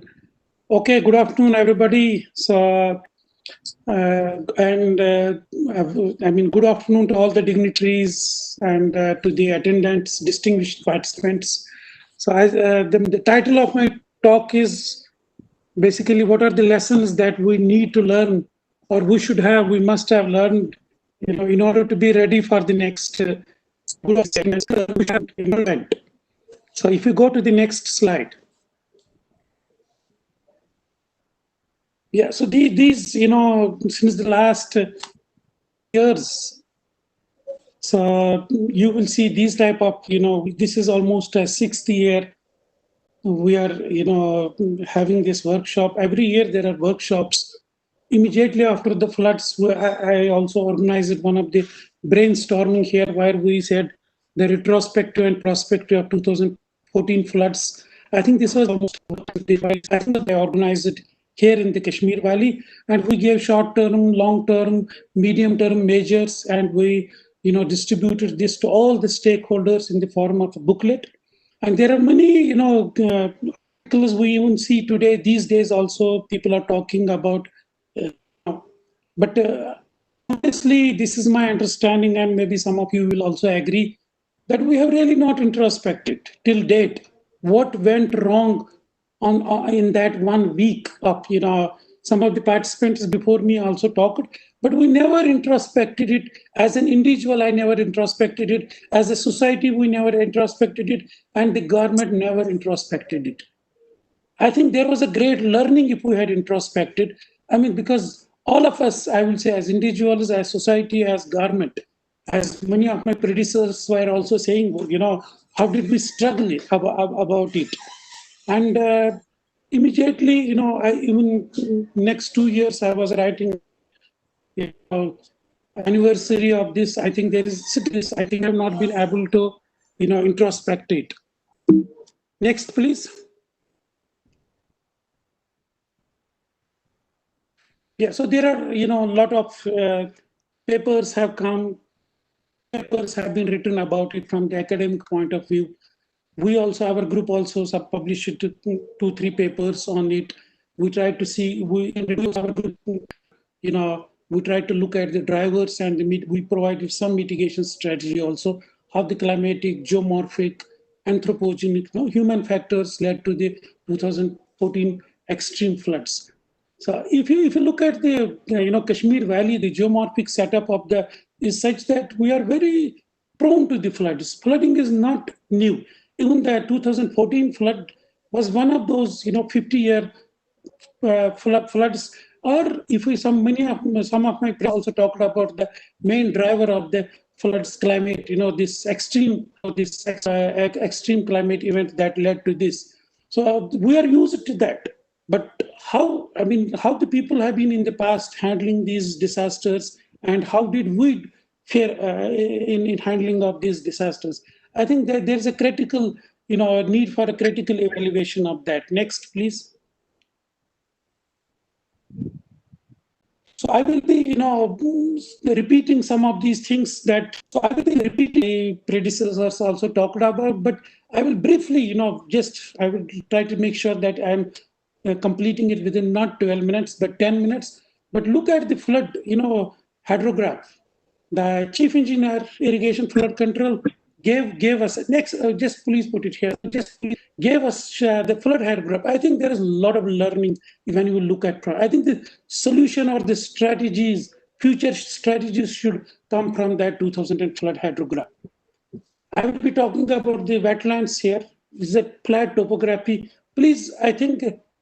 So, would you please put the previous slide only, unless I tell you to move it? Yeah. So the urbanization that has taken place in the, indiscriminate urbanization of the floodplains. So people use it to look down upon the people who will make their houses in the floodplains just 2-3 decades back. Nowadays, there is no distinction. In Kashmir, you can build a house anywhere, so you don't care whether it is in the floodplain or not. So I will be talking about the damage assessment. The way the damage assessment was done. Was it really 1 trillion? Was it really 1 lakh crore? I mean, what was this? I mean, this is a learning for the next future events. And I have, we did it also. I will be briefly talking about that. And also, we are a lot of people talking about World Bank has come to our, help. That there's a PM, development package also where. But any solutions, my understanding is that are being given, that are being looked after. I think unless and until there is an ownership of those solutions, I think they are not going to help us. And I feel there is something wanting there. So there is, people are trying to look for the solutions. The chief engineer irrigation flood control shared with us some of those, preliminary results that are coming in. But how do we make it sustainable? How do we basically deal? How does that help us to better handle the next event? Unless and until we build the capacity of our stakeholders, the government, the civil society, and make them part of those solutions, I think they will not yield the optimal results. Next, please. This is a topographic setup of Kashmir. People outside think Kashmir is very mountainous, but it is just like a cup. Bowl shaped. If you go from south to the north, it is pretty flat territory, and that's why the nature had kept a mechanism for the flood storages. Left and right of river Jhelum, you will see hundreds of wetlands and water bodies that, as and when there will be a flood, on an average, every 8 years you get a big flood here. When you look at the history of the floods, and so the nature had kept a mechanism to these wetlands, water bodies will get stored, though that when the river banks will overflow, it will get into these wetlands and water bodies. They were on the left and right, and we know how we have been dealing with these wetlands and water bodies. Next, please. This is the data. You can see some. You had almost a similar type of floods in 1893, 1959 to 1928 and 1903. So we are very, this is not something new to us. So we have a flood history. Historically, if you look, we have a short time period, but if you go up to 2,000 years back also, you can see major floods of the same size almost that we saw in 2014. Next, please. Yeah, so people spoke about these. There were early warnings. I wrote in 2009 only in the Greater Kashmir. I said an extreme rainfall event of the size observed in Mumbai, Bihar, Karnataka shall result in one of the worst floods in the history of Kashmir and may unleash havoc in the floodplains of Jhelum Basin. The planners and policymakers of this state need to prepare for flood control measures right from today on war footing. It is in October 2009. If you look at the irrigation and flood control proposal that was given in 2010, Srinagar awaits a major deluge. Going by the warnings issued by the state's flood control department, the historic city is likely to submerge in water due to a major flood in next 5 years. As recent as 2014 itself, one Mr. Tasadduk writes that next century flood of Kashmir. This is the very provocative, the title of that, next century flood of Kashmir. Are we sufficiently prepared to meet the challenge? We were knowing it. I mean, we knew it. We keeping it with the drainage capacity, keeping in with the drainage capacity of the Jali, keeping in with the loss of the wetlands, keeping in with the floodplain, urbanization, keeping in with the deforestation that was taking place. We knew it. So there were sufficient early warnings, but somehow we were all caught napping. Next, please. Yeah, so this was the event. I mean, the major trigger was the extreme rainfall that we had, about 620 millimeter of rainfall in the Kazigunda area. So if you see in the Pir Panchal, we had a lot of water that was coming down in there. So this was the main trigger for the 2014 flood. Next. Yeah, please go back. Yeah, so you need to wait and okay, sir. Yeah, please. So you need to wait on this. Look at the flood hydrograph. Look at this is the flood levels at the the Sangam, the Munshi Bagh, and the Asham. Mr. Iftikhar Kokru shared this with you. I think this provides us the total solution for this. What hydrologically should have been done, or what should not have been done. So you can look at this. You see this. Please see the red one. This is the Sangam Hydrograph. You see how the water is shooting up. Look at Srinagar. Our chief flood manager of that time, the chief engineer, look at this dip here. He came on the radio and said that Srinagar is safe. It is on record, he said it. Here, this dip you are seeing at the Munshi Bagh, and you'll see what happened. As a hydrologist, if you look into this flood hydrograph, you have almost 90% of the understanding of this 2000 flood. The last one, look at what is happening at the Ashim near the Wooler. Wooler is not allowing the flood hydrograph. The water level is near. Look at the last one. It is just pretty flat. The Wooler is pushing back the waters into the Srinagar city, and this waters you are seeing at the Munshi Bagh rising is because water is being pushed from the downstream of the Srinagar. So it provides a lot of understanding for me as an hydrologist. I think it provides, and it should have guided our strategy from 2014 up to now. Whether it was the dredging, the irrigation and flood control did a lot of dredging. There is no doubt on it. But was it really as per this flood hydrograph? Where should have been the dredging concentrated? Was it downstream of Srinagar or upstream of Srinagar? The flood technically, this provides you all those guidelines. Next, please. Look at this. Look at the 100 years history of the Wooler. Wooler, the nature or the god, whatever you say, has purposefully put Wooler where it is today. It is to save the Kashmir from the major floods of the size and magnitude that you saw in 2014. 100 years back, Wooler today. Look at the drainage capacity of that Wooler. And one of the main triggers of the depth and the levels of water that we saw in Srinagar was this. It is not allowing it. In fact, the water levels, the gauge in 2014 in Wooler was less than 1992, 1 feet less. This is a lot of insight. I think this needs to be looked into, and probably people have already looked into it, but it should guide our future strategy. Next, please. Yeah, look at this. This is a very important, cross sections. Look at the Jahlim from south up to the north. I think this provides us a lot of, why did we see so much of breaches in the Srinagar city? Look at very important place here, Kandizal. Why does Kandizal always breach, always breach? You can use this type of a profile, this type of the outlay of the Jahlim will provide a lot of information about that, why we did see more than 22 breaches in the Srinagar city itself. I think this and we publish it. And I was hearing, Mr. Iftikhar Kokru saying that we are going to increase the channels. Please, when it comes to engineering the rivers, this is a tectonically, active system here. So we have a paper published on this, this understanding only. So if we engineer these tectonically active systems, we never know what it will lead to. I think any engineering of these rivers have to have prior environmental impact or geological impact of these. Otherwise, 10 years, 20 years now, probably we may have to say that the river may change its course completely.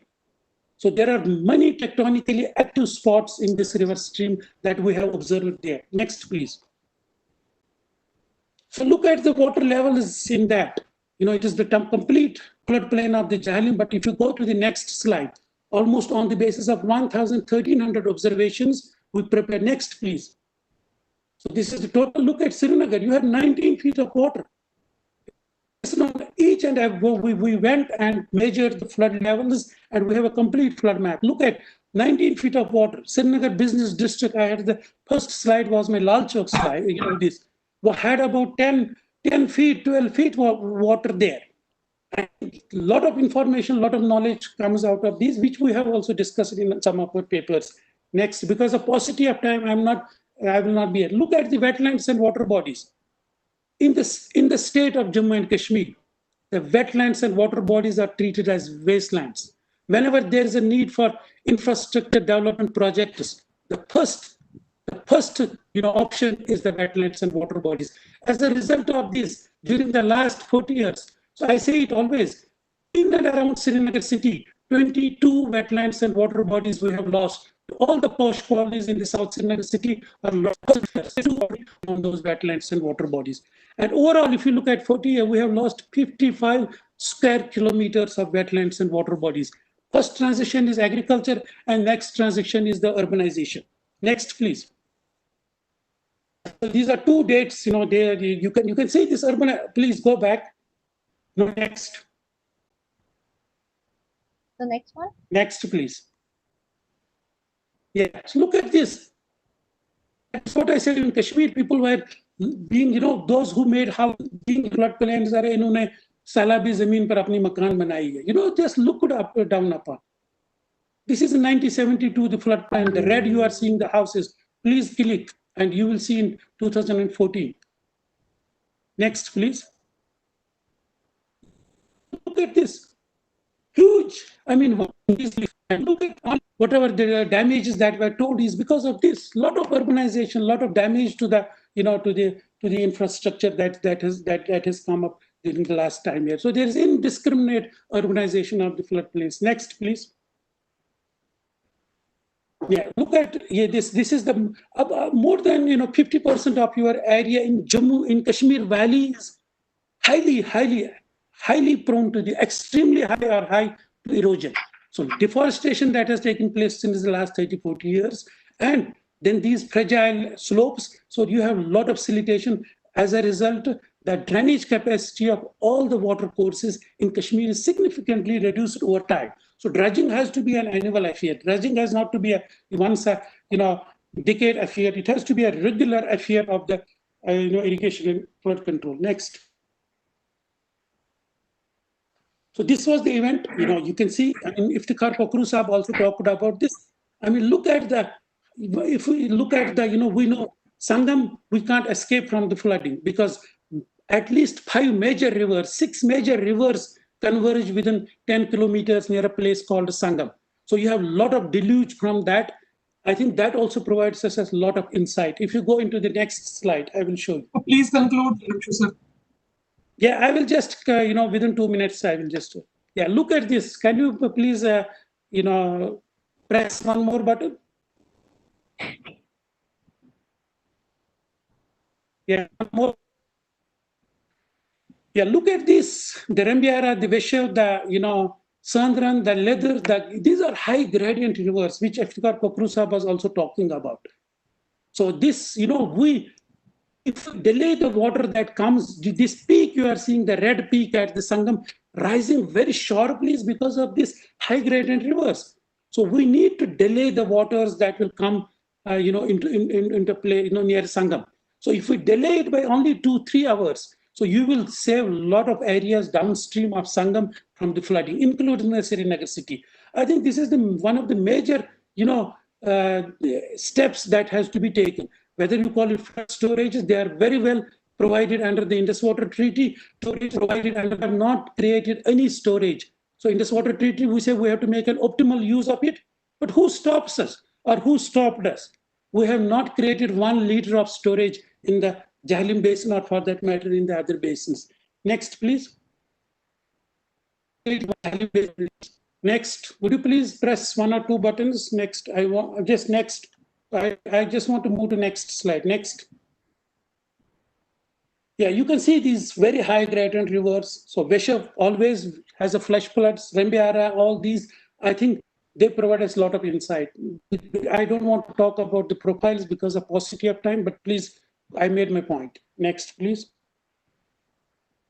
Yeah, so flood damage assessment. I mean, how damage assessment was it to say that 1 trillion loss? I mean, questions were raised on the methodology, and therefore it was conveniently trashed. I mean, no, because it had no scientific. Nowadays, we are in an era where there is a scientific assessment of it. In my assessment of the, this flood damage, I think it is 50%. Even if I exaggerate it a little better, it is just 50,000 crores. It is not 1 lakh crores. The way it was, done. I mean, people ask. I think there is a scientific technology. Next time, whenever there is an event of a damage, please approach the technical people to do it. And they can give these estimates within weeks' time. So we have, such a technology, even in our own country, if you look at the satellites that we have, whether it is flood or weather, I think this is an operational technology. If we had used the satellite technology to do the damage assessment, I think nobody would have to trash our flood damage assessment report. I think that was one thing that we need to learn, that next time, God forbid, as and when we have the flood event, when we have any disaster event, please use scientific methods to assess the damages. Next, please. Yeah, so this is the last slide. I have put some measures, but I'm not going. But I think the flood early warning system is very important for us. But when I say flood early warning system, I mean the real flood early warning. Irrigation flood control has put in place some, automatic water level recorders. The IMD has strengthened the network of the automatic weather. I think, but it needs to be strengthened in a more way. The observation network is very, all over the Himalayas, we don't have a very good observation network of meteorology, hydrology, and all that, unless and until we have that, so we can have a real-time flood early warning system. This is an operational, FUSE is an operational technology. But the one we have, I call it the prototype of the FUSE. That's the FUSE. And then this staggering of the flood peaks, and flood storages that Iftikhar Saab also talked about, I think that is very important. But I had one slide, I don't know how it is, about basically involvement of the stakeholders. I mean, a lot of efforts are being done at the government level with support extramural or the, what we call the funding support from the ADB or from the World Bank. I think that stakeholders need to be made part of it. The concerned line agencies need to be, their capacities need to be built so that the solution that will be given to us, I think it needs to be, made operational immediately. We should have those capacities. And the solutions that are given to us, whether they are very realistic to us, I think we need to, because it is our money, and we need to basically, make efforts to get the best out of those grants that have been given to us. Whether it is the capacity building, whether it is the solution itself, I think there was one slide that I had put it here, but anyway. So I think that is the end of my presentation. End of my attention. Thank you so much, Ramshu sir, for wonderful presentation and highlighting, giving detailed analysis of what happened. So it's a wonderful thing, and definitely it's a challenge to every one of us to confine you in 10 minutes, and you try to do your best. And definitely we need some more discussion on all those things. Let's plan some other activity and listen to your experiences and expertise on these issues, related to these issues. So definitely we will plan something in near future and involve you in more activities. So thank you so much. And your discussion point we will be taking up slightly later on. So we are shifting to next speaker right away. And next speaker is Mr. Sonam Lotus. Lotus Saab, are you ready?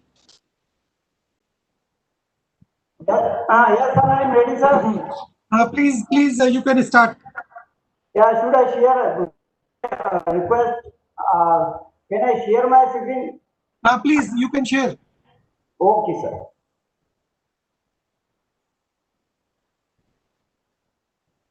And you have to curtail yourself, contain yourself within the time limit of 10-12 minutes maximum. Okay, sir. Are you able to see my presentation, sir? Yeah, it's coming. So make it full PPT mode, full speed.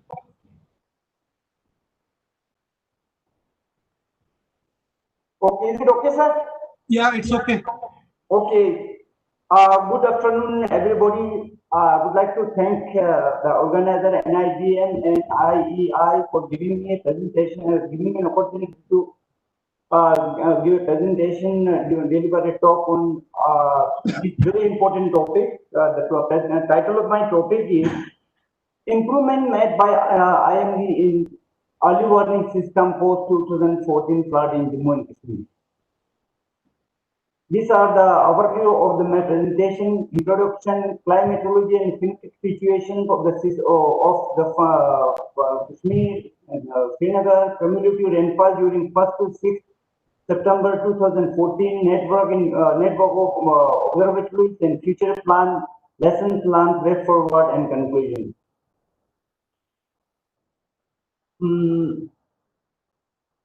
You see, as my predecessor said, that Kashmir is not due to flood. It is a recurring process. Very frequently, flood occurred in Kashmir post 2000 flood. Post 2014, there were five moderate flood in flood was declared 5 times in Kashmir in 2000. Just after 2014, 3 times in 2015 March, followed by June, then September 2017 in October, then in 2018 June.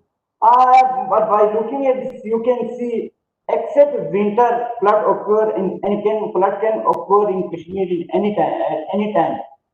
Rainfall of September 2014 was unprecedented, received 185 millimeter of rainfall in 1 month and broke the previous record of 1901, which is 181 millimeter.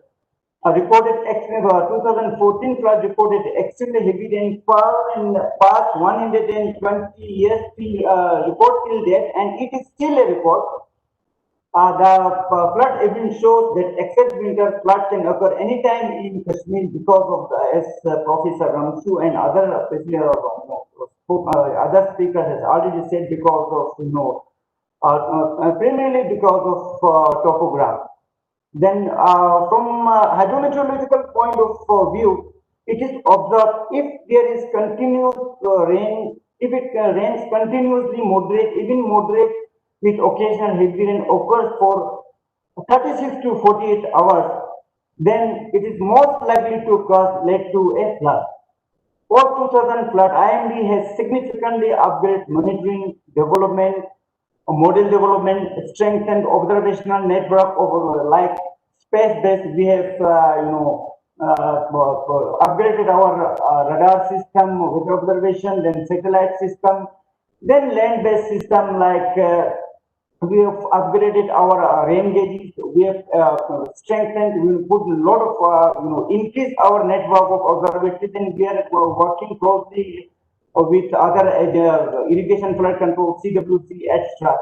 Then we have very good coordination with all the stakeholders, especially with concerned agents, line agents, line departments, Central Water Commission, irrigation flood control, disaster management, etc. Then another thing is we have improved significantly, and we provide reliable early warning system which helps government and public take better and informed decisions.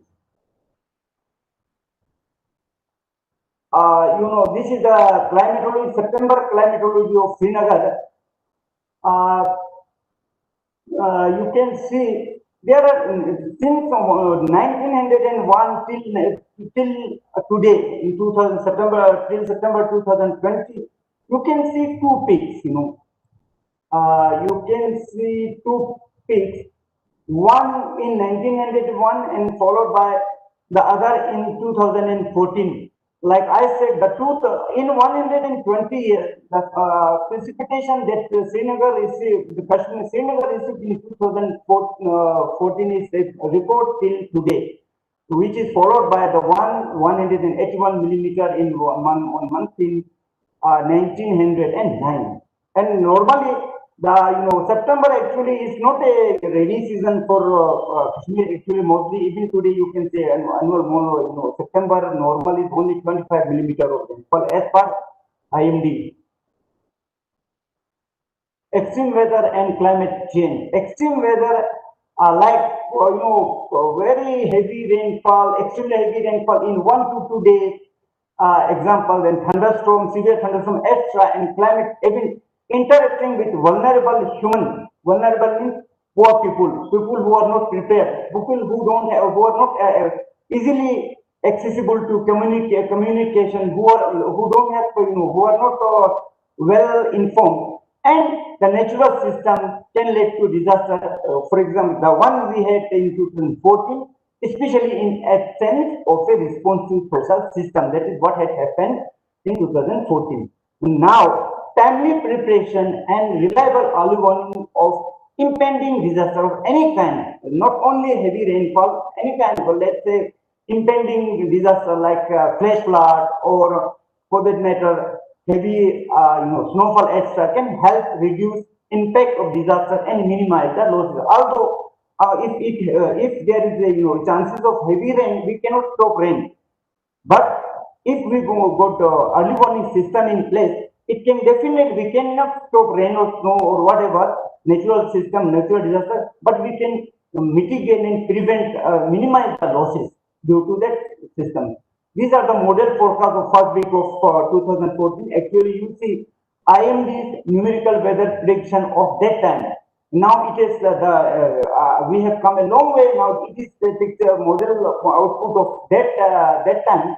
You can see for day 1, 2, 3, and 4.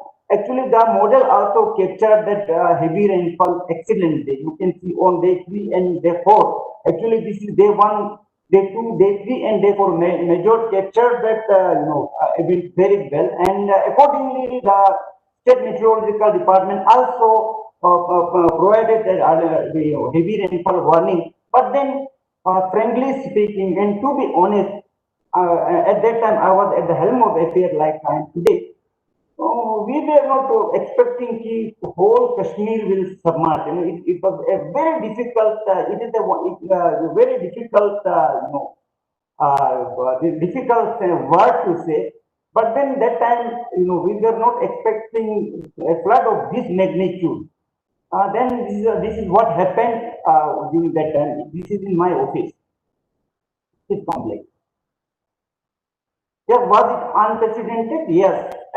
These are all, mostly you see Srinagar, Kazigun, Kokarnak, Pahalgam. These are all South Kashmir stations.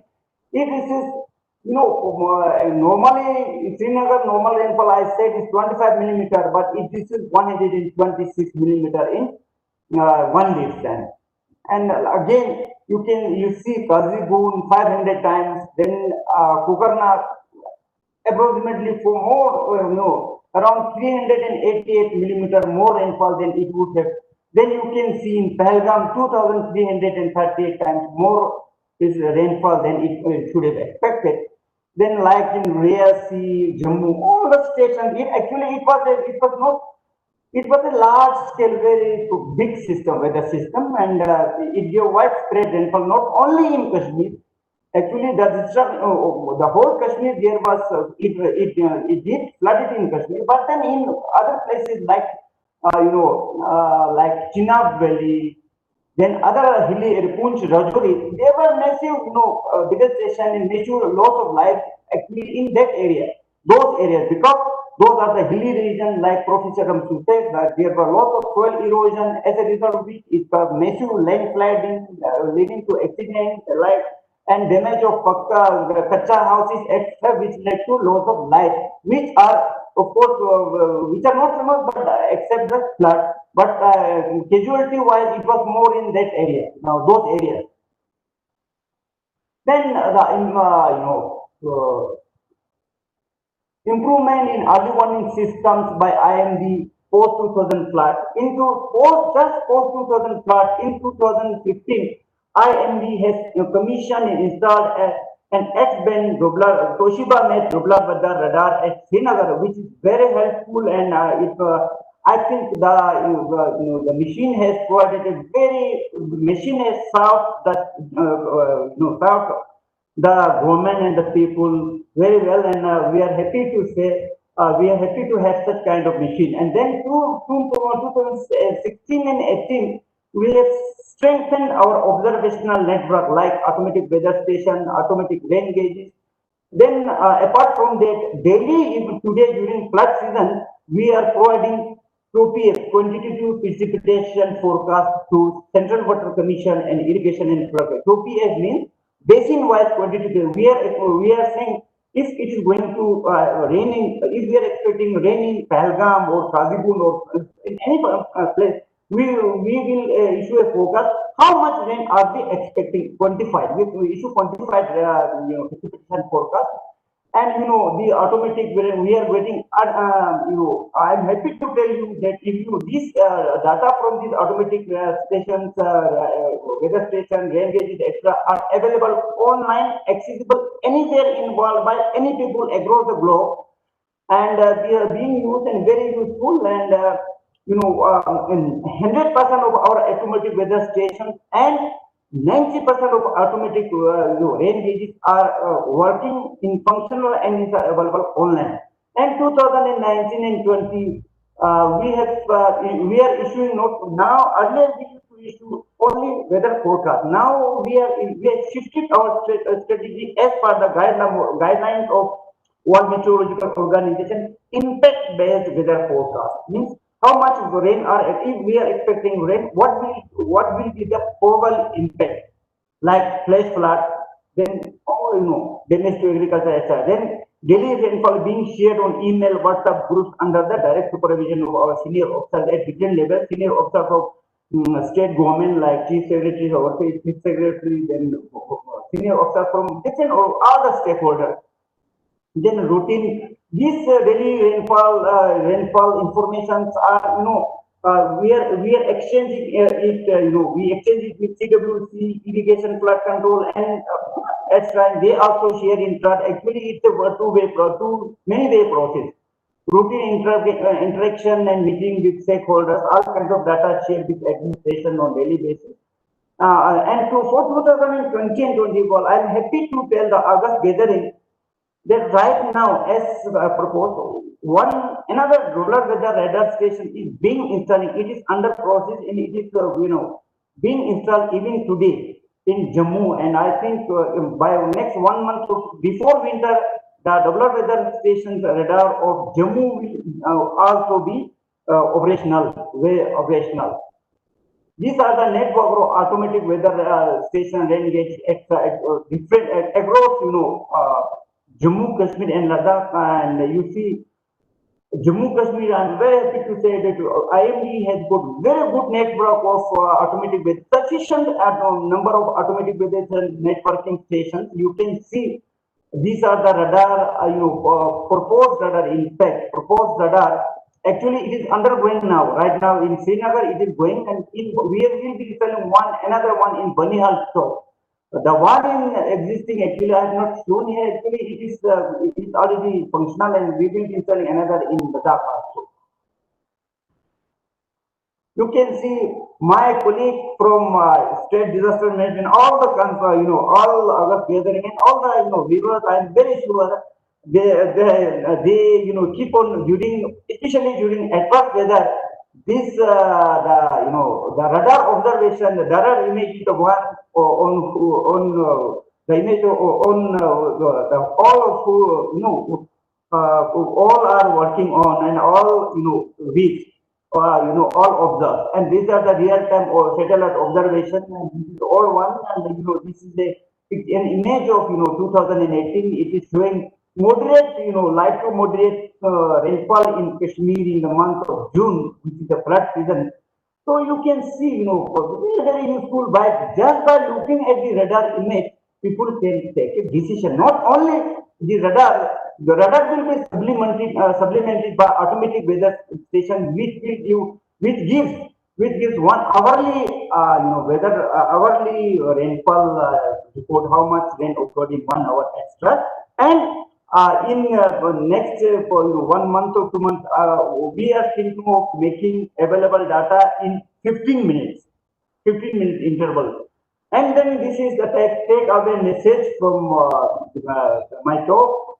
Flood is not new to Kashmir, like President said. We have to live with the flood, and it will be a recurring process in future. One of the prominent reasons for the heavy rainfall of the 2001 to September 2014 flood, there is no ambiguity at all. Clear interaction of monsoon current, which brought moisture from Bay of Bengal and western disturbance of the state, which brought rainfall, which brought very heavy moisture laden wind from Arabian Sea. They mean interaction of convergence of moisture from Arabian Sea and Bay of Bengal converts in the state of Jammu and Kashmir. Our early warning systems has improved significantly, but need more improvement. It is a continuing process.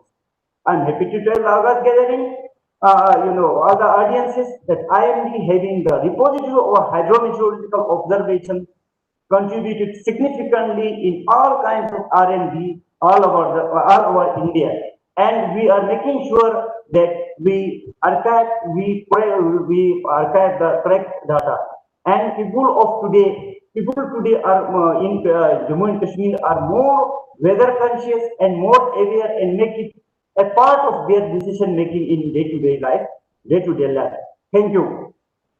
Thank you, Lotus Sahab. It's a wonderful presentation. You have covered almost everything, the recent developments and takeaways. So thank you so much, and maintaining the time limit as well. Slightly exceeding, but we are. Thank you so much. So we are moving to the final speaker, Iftihar Hakim Sahab. Hakim Sahab, are you there? Thank you very much. I'm here. Yeah. So we have a brief introduction of Hakim Sahab in the morning. So just to add a few things about him, he did his Master of Planning with a specialization in regional and international development from the University of California, and he is basically an urban planner. I think you completed from School of Planning and Architecture, New Delhi, after doing your civil engineering, and he was awarded the Institute of Global Conflict and Cooperation Award by University of California. He's having so many good credentials to be shared, but due to that paucity of time, I'm not sharing all his credentials. Sorry, Iftihar Sahab, for saying this, but definitely we will be privileged to have your presentation to listen you on how to build the resilience. And a lot of discussion has already come up in the discussion so far. The role of planning, physical planning or spatial planning in disaster management. So this is the buzzword which is taking place at national level. So let's see and let's listen to you for your presentation and thought process. So thank you so much in advance. So you can take over now. Good afternoon, everybody. Mostly I am the last speaker in most of the workshops. You have to provide the solutions. You have to provide the solutions, sir. So that's why you were kept here intentionally. I don't know whether that was the reason or there was any other reason. But I'll start the presentation now. It was just a joke. It was just on the side. It was intentional. We want to listen about all those things and the resilience building techniques. Yeah. Thank you. Okay. So the topic is building resilience through spatial planning. There are some photographs which I'll discuss maybe at the later stage. So the outline of the presentation is here. Kindly go through it. I won't repeat it. So I'll start with the 2014 flood vulnerabilities. Actually, the inundation map of the floods of 2014. Kindly keep these. I'll share another map, which is the this map gives the elevations of different points of Srinagar. So the light blue is the lowest points in the city of Srinagar, and then the yellow goes up, and then red are the highest points in the city of Srinagar. It is the current local area of Srinagar. So kindly keep these two layers in backdrop and see the master plan of This is master plan 1971-1991. This is the first master plan prepared for the city of Srinagar. This was done by one of the pioneer planners of the valley, Mr. Pompuri. So kindly look at you must have kept those two layers in backdrop. You'll see the direction the master plan is trying to give. We'll go to the next slide. Am I audible? Yes, you are audible. Okay. So on the left is the master plan land use map, and on the right is the direction of the master plan. So master plan tries to focus on growth in north, in south, and mostly in the northwest. Let us go to the next slide. This is the next master plan, which is 2021 master plan. You'll again see the focus of growth is mostly on the northwestern side of Srinagar. This is the actual land use map of Srinagar in 2015. You'll see that the focus of the actual physical development is happening on north-south axis. This is the expansion of the city of Srinagar through different master plans. First 1971-91, then the second one, the darker gray, and then the darkest gray is the recent expansion to the master plan 2035. Now let us look at these two maps, which I have juxtaposed to understand. So the focus of all the master plans has been to develop Srinagar in the northwestern direction. You must have seen the first and the second. Mr. Kokru also explained, Mr. Romshu also explained that these, actually this was the direction, this was the drainage direction of the city of Srinagar. In Srinagar, the drainage happens from southeast to northwest. And the focus on the urbanization of the northwestern parts of Srinagar is actually stopping the drainage of the city of Srinagar. Not only that, it is stopping the drainage, but it is actually urbanizing the most vulnerable areas of the city of Srinagar. This is the image based on the satellite imageries, the growth of city of Srinagar. You'll see that city still is growing mostly in the north-south direction, but the recent images show that there is some growth in the northwestern direction also. The implications of that, first, that despite the three master plans having focused on the growth in northwestern direction of Srinagar, the Srinagar has only developed in this direction to an extent of 30% as was proposed, 30% of the proposed. See the consequences of the growth the master plan has taken. This was also discussed by Professor Shakir Romsho. We have lost, we have juxtaposed the water bodies of Srinagar in 1911 and 2011. In a period of 100 years, we have lost almost 50% of the water bodies, and most of the water bodies in the Bemina area and close to in the vicinity of the Bemina area are almost lost. And the reason for the loss of these water bodies is the focus of the master plan. Another issue related to the master plan is that in Srinagar in 1971-91, existing density, residential density was around 500 to 600 persons per hectare.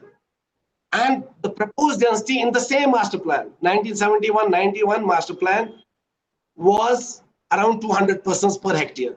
This was a drastic change in the growth of the history of Srinagar.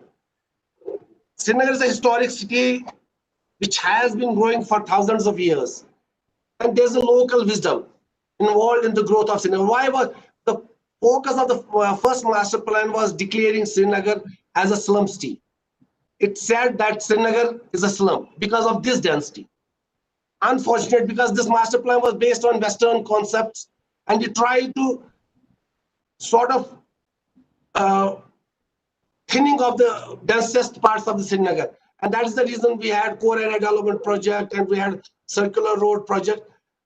And the consequence was that in 2000, in the base year, the residential density had reached around under 3, but in the 2015, we found that the density of Srinagar was around, residential density of Srinagar was around 158 persons per hectare. Another secondary consequence of the direction of the growth given by the master plans was that the areas which have the lowest bearing capacities, which are in the map, these are the areas which are in low orange.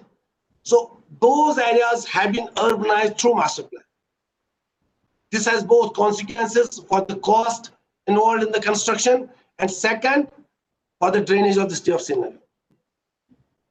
This is a map prepared based on the flood zonation, elevation, and slope.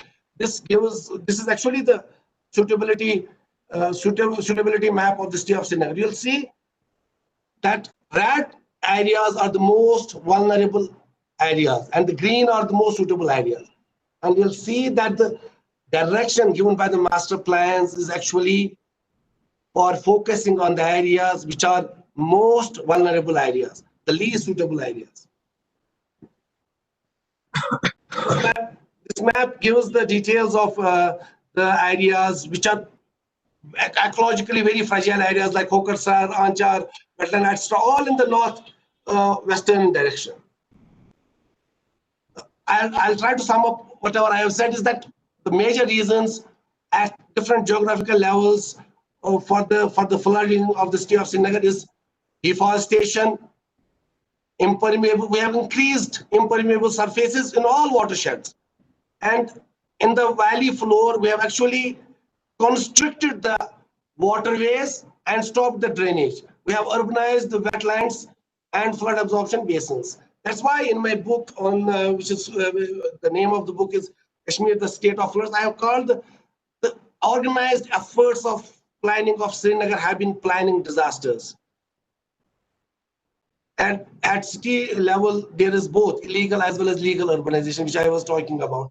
We have illegally urbanized wetlands in the Naugam area. We have legally urbanized our wetlands in the Bemina area. So this is again the summing up of the same thing. I don't think I am focused on this because this will take another 5 minutes, and then the crux of the whole thing is that 50% of the state of Srinagar is vulnerable. So the best solution is to have very high densities, because we can only have limited land for the urbanization of the state of Srinagar. And that was the reason that Srinagar had historically developed in the areas it had developed with very high densities. So both the land use planning as well as the density, actually de-densification of the Srinagar have been suspect. We have to rethink about the urban development strategy of Srinagar. We have to increase densities. We have to develop satellite townships as countermeasures to Srinagar. And we have to have land use planning which based on the flood zonation, vulnerability, and all based on not only floods, also on the other disasters.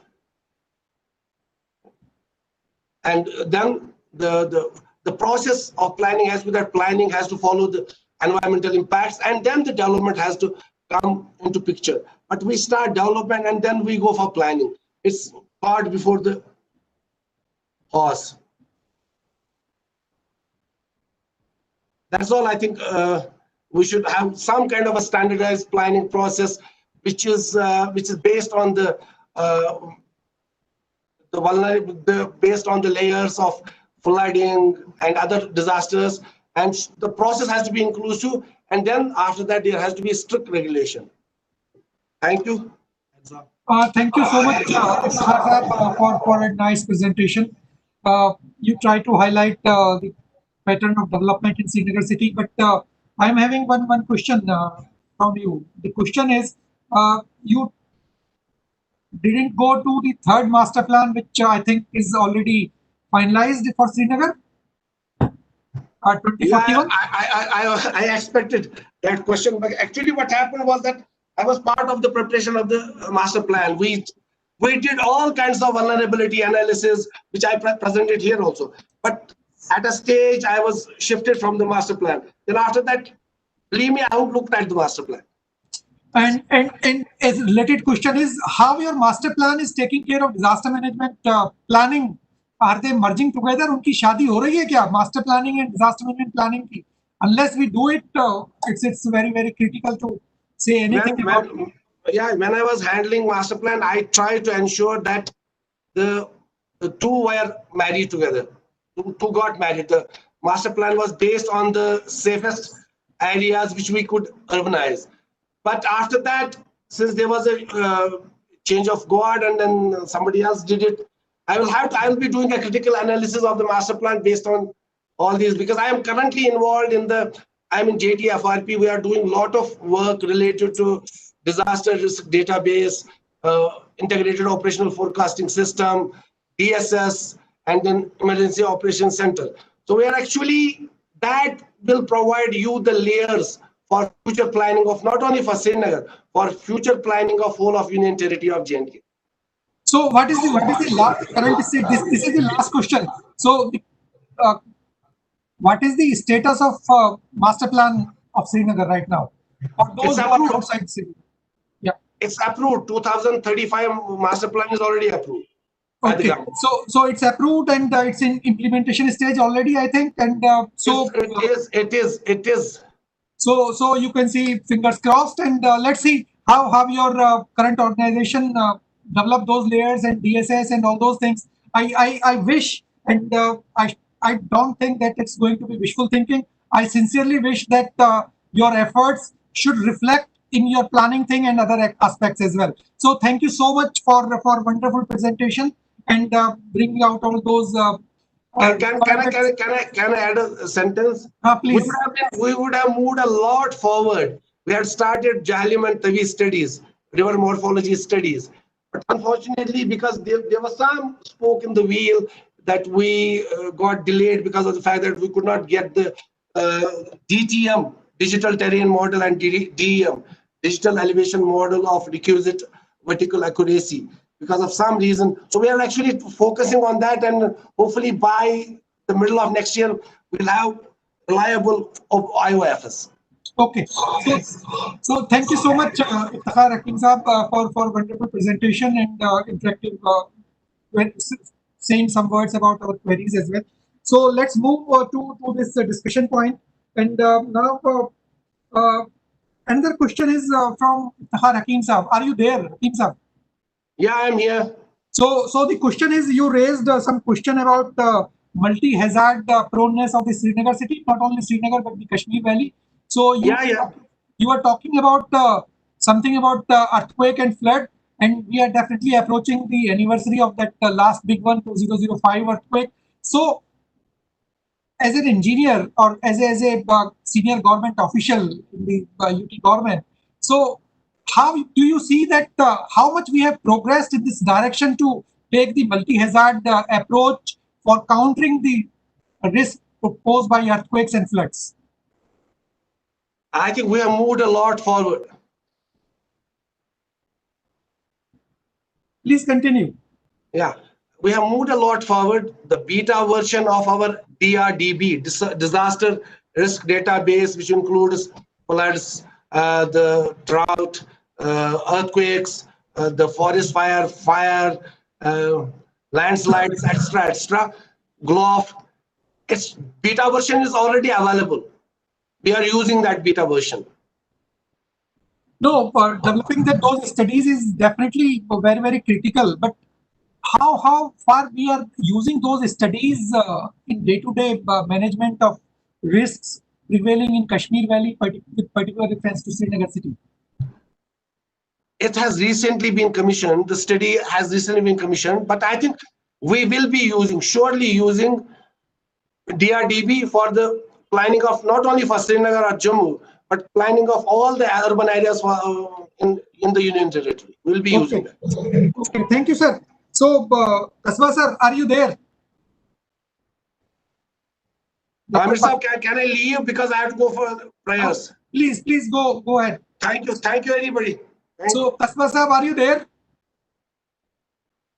Okay, so Sonam sir, are you there?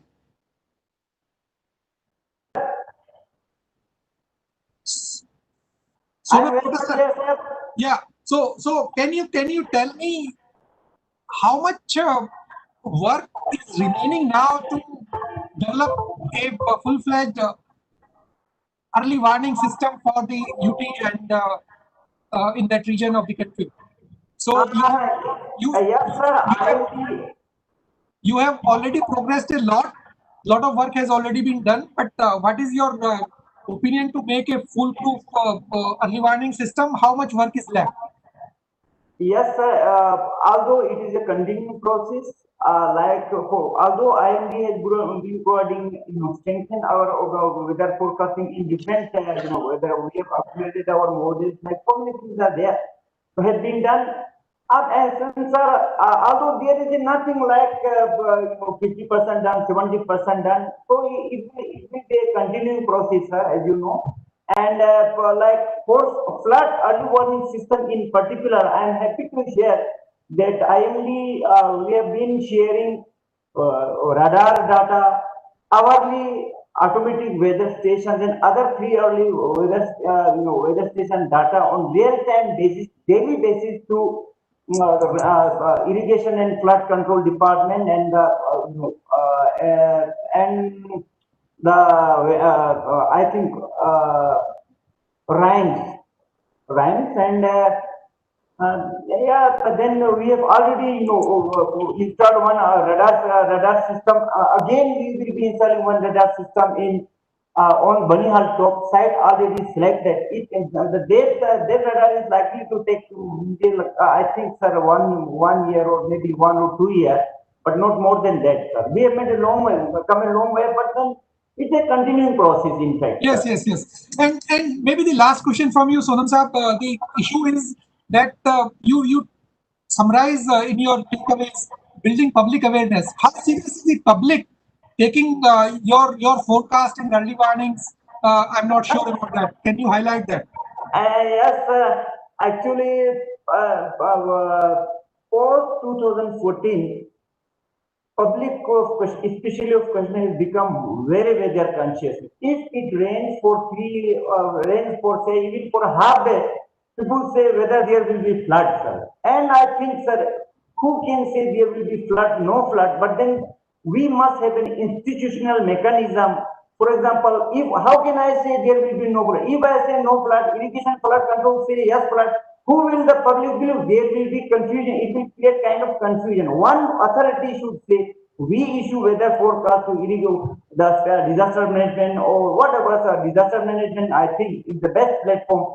They should be the mechanism. They should disseminate the forecast so that only one voice goes from government officer. Otherwise, there are so many private channels also. They say, oh, rain is coming, there will be flood. Then I have to give explanation. Who are saying there will be no flood? Overall, the best message is people have been weather conscious. People take it easily, and I am also happy to tell. Since nobody is telling, we are telling, don't worry, there will be flood, no flood. If there is a chance of flood, we say there will be probability of 70% of flood like that, sir. And the people are became very weather conscious, sir. So they are prepared, sir, I think. The good thing, the good lesson we learned from these things are people here, they become very weather conscious. They take it very seriously now. Thank you so much, sir. For everyone, sir.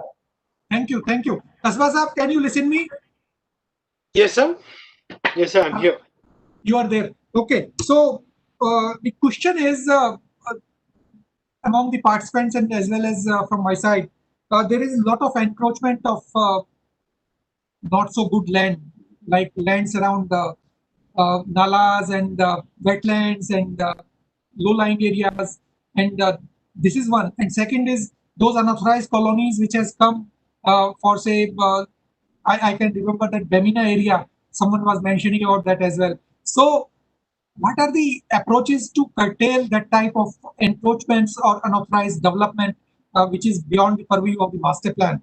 Being the municipal commissioner, you must have seen all those things. So try to be brief for your response. First of all, let me mention about as far the encroachments are concerned, and lots of encroachments have taken place over nalas and canals, especially post 1990, and in fact, even religious places have come up, graveyards have come up, and it needs definitely a massive effort on the part of the government to remove those encroachments. There is no second opinion about that. And second thing is that around this uh, um, Babadem area, we once in one drive cleared about 200 canals of land from encroachments. So it's a very continuous process. And I think definitely encroachments are there. But let me mention about it. My planners, I have a very huge respect for the planners and talking about the narratives, giving histories of weather and vagaries. What's most important, nobody can predict the catastrophes. Nobody can forecast a disaster. But only one thing is resilience has to be developed. And see what has happened over a period of 30 years. Huge population from all the Kashmir districts, as has happened in Jammu. From different areas, people have come and settled down. And here in Kashmir, people from other districts have come, settled down. And people are from various income groups. And they look for a very low cost sort of a land. But I think law enforcement has to take on. It was already there, and it has to be with much more vigor. Now it's a matter of life and death, and it can't be ignored. Okay, thank you so much, sir, for bringing out all those things. Definitely, lot of work has to be done, and we have to be strict on not allowing those encroachments and unauthorized development on beyond the master plan development areas and all these things. So that is one of the issues which not only your city or that your state or UT, everyone in the urban areas is struggling on those fronts. Like Delhi, it's a big issue, and we are in the process of regularizing another set of 1,700 colonies, and this is the third round of regularization of unauthorized colonies is going on. So this is a national issue, and we will debate some other time on this issue. But thank you so much, sir, for sparing that much of time and satisfying this query as Thank well. you, myself. Thank you, Dr. So, Amir. Shakil Thank Ramshu you, Saab, are you there? Director Disaster Management. Thank you, sir. State Thank you, sir. Shakil Ramshu Saab, are you there? Professor Ramshu? Yeah, I'm here. Okay. So, last question from to you is that can you bring out only one lesson learned? Number one, and number two of this part is of this question is that how much we have are we learning the lesson? Learning the lesson is just one part.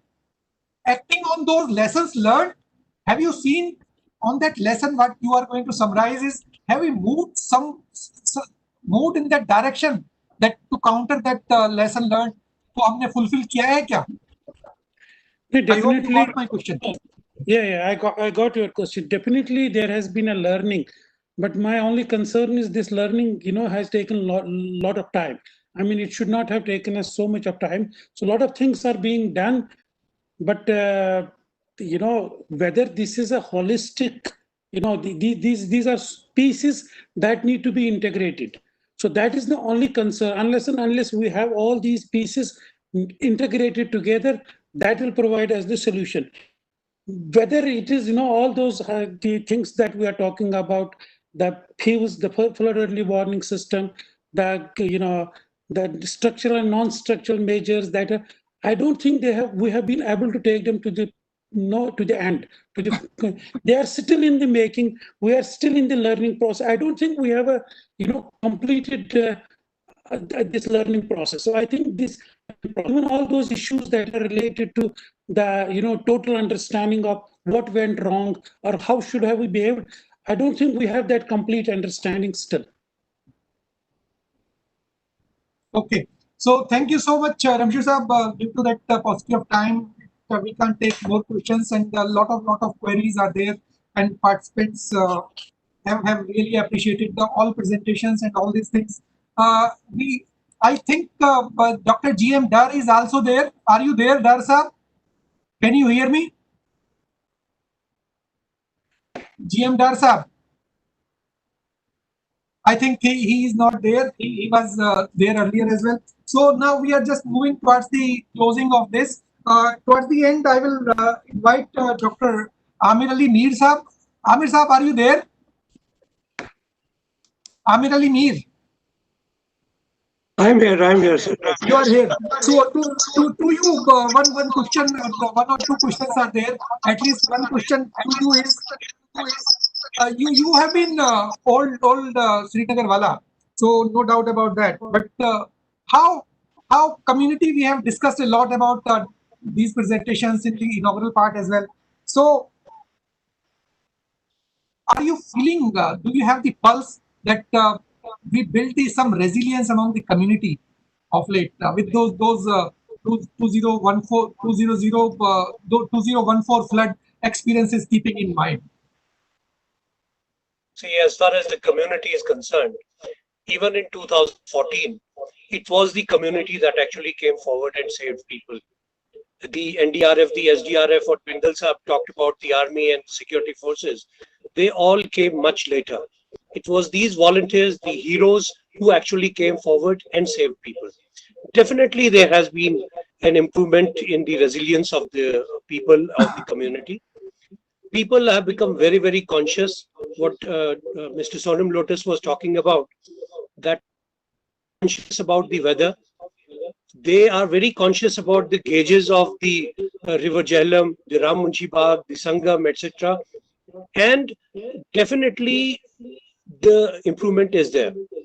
But what can be done is that a systematic manner, people can be trained. There is a scheme called Abda Mitra, in which 200 volunteers were trained in Srinagar how to act in a flood situation. It would be my request to the government that we should extend this further, and any volunteer who wants to come forward and learn what is required to be done in case there is a flood and how they can do the rescue part in their area. That's a wonderful scheme, and I think government is already considering extending that scheme further. Now, as far as consciousness of the people is concerned, what Mr.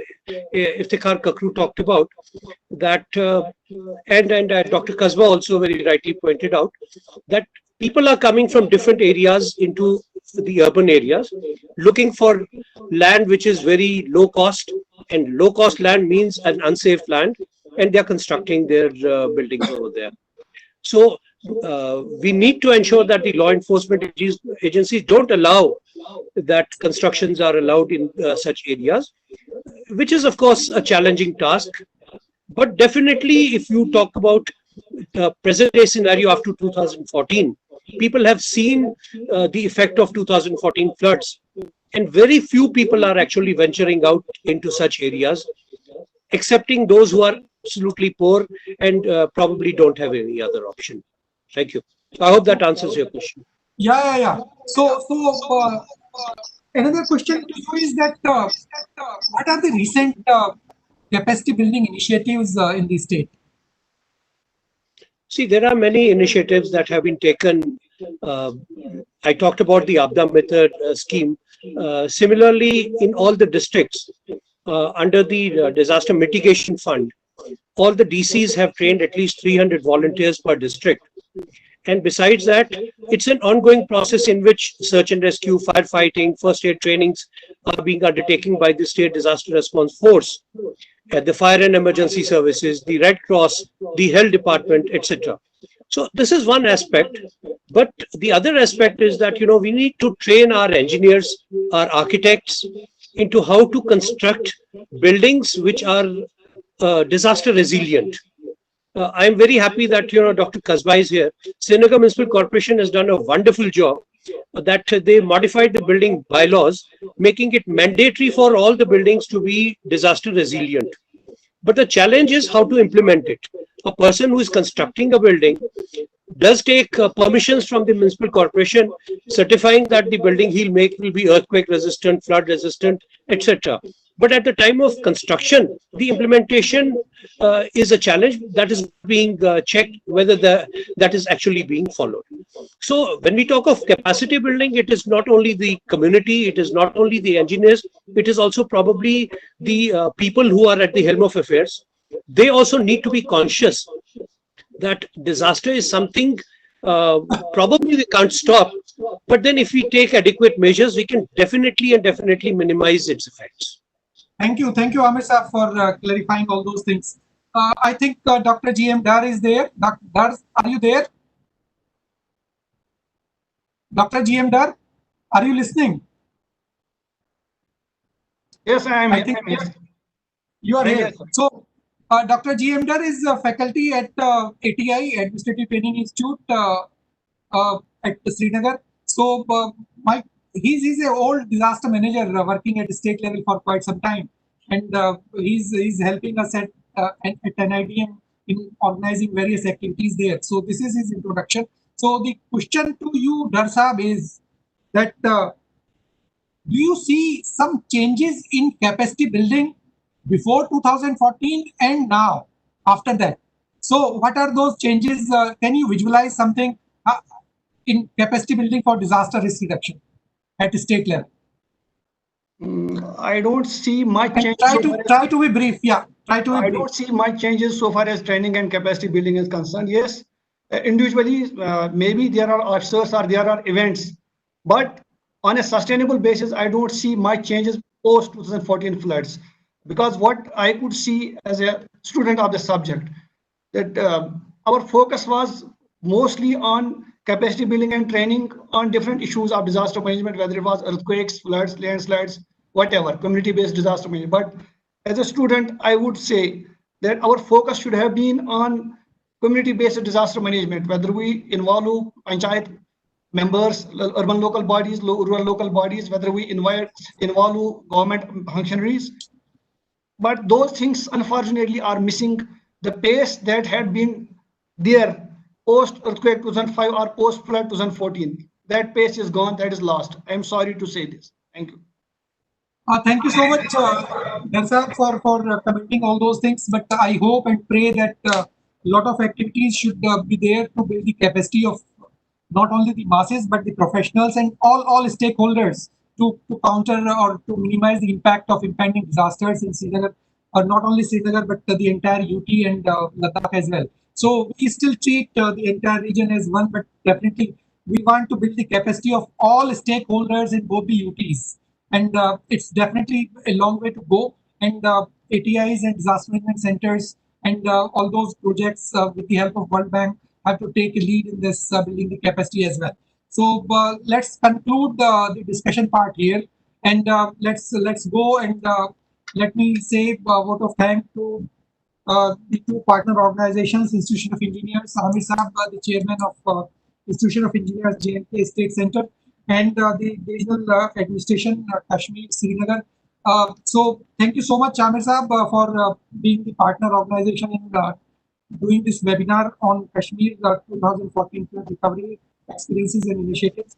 And thank you also to DevCom, DC office, and the entire team of Amir Saab, who is working relentlessly on organizing this seminar. Already Secretary of the JNK State Center is definitely require a big applause and big thank for making this possible. So thank you, madam, for being part of this organization as well. Thank you, Amir Saab. And convey our greetings and regards, and thank you to DevCom and DC office as well for being the partner organizations.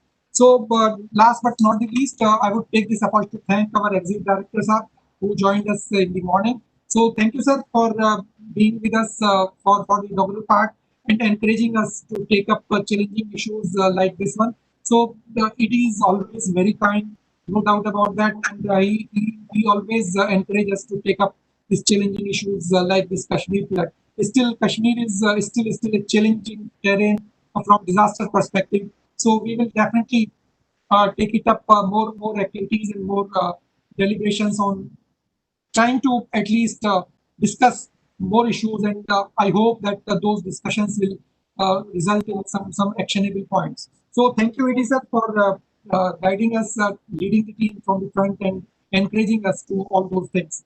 Yogita deserves a big thank. She's managing the entire show from the background. So Yogita, big thanks to you as well. So you are not in the panelist, otherwise I would have requested you to say some few words as well. So thank you, Yogita, and the entire team of NIDM, which is working our training region, and all faculty members who are helping us out in organizing this event. So thank you all. With this, we just conclude the event, and I hope all of us have enjoyed and we are able to bring out some useful discussion through this webinar. And I hope that we will be able to continue our discussion on such issues as well. Before you conclude, Amir Saab. Yeah, you are there. So Yogita, your last word. So thank you so much, Yogita. Dr. Amir, before you conclude, can I say one thing? Please, just 1 minute. Let Yogita finish.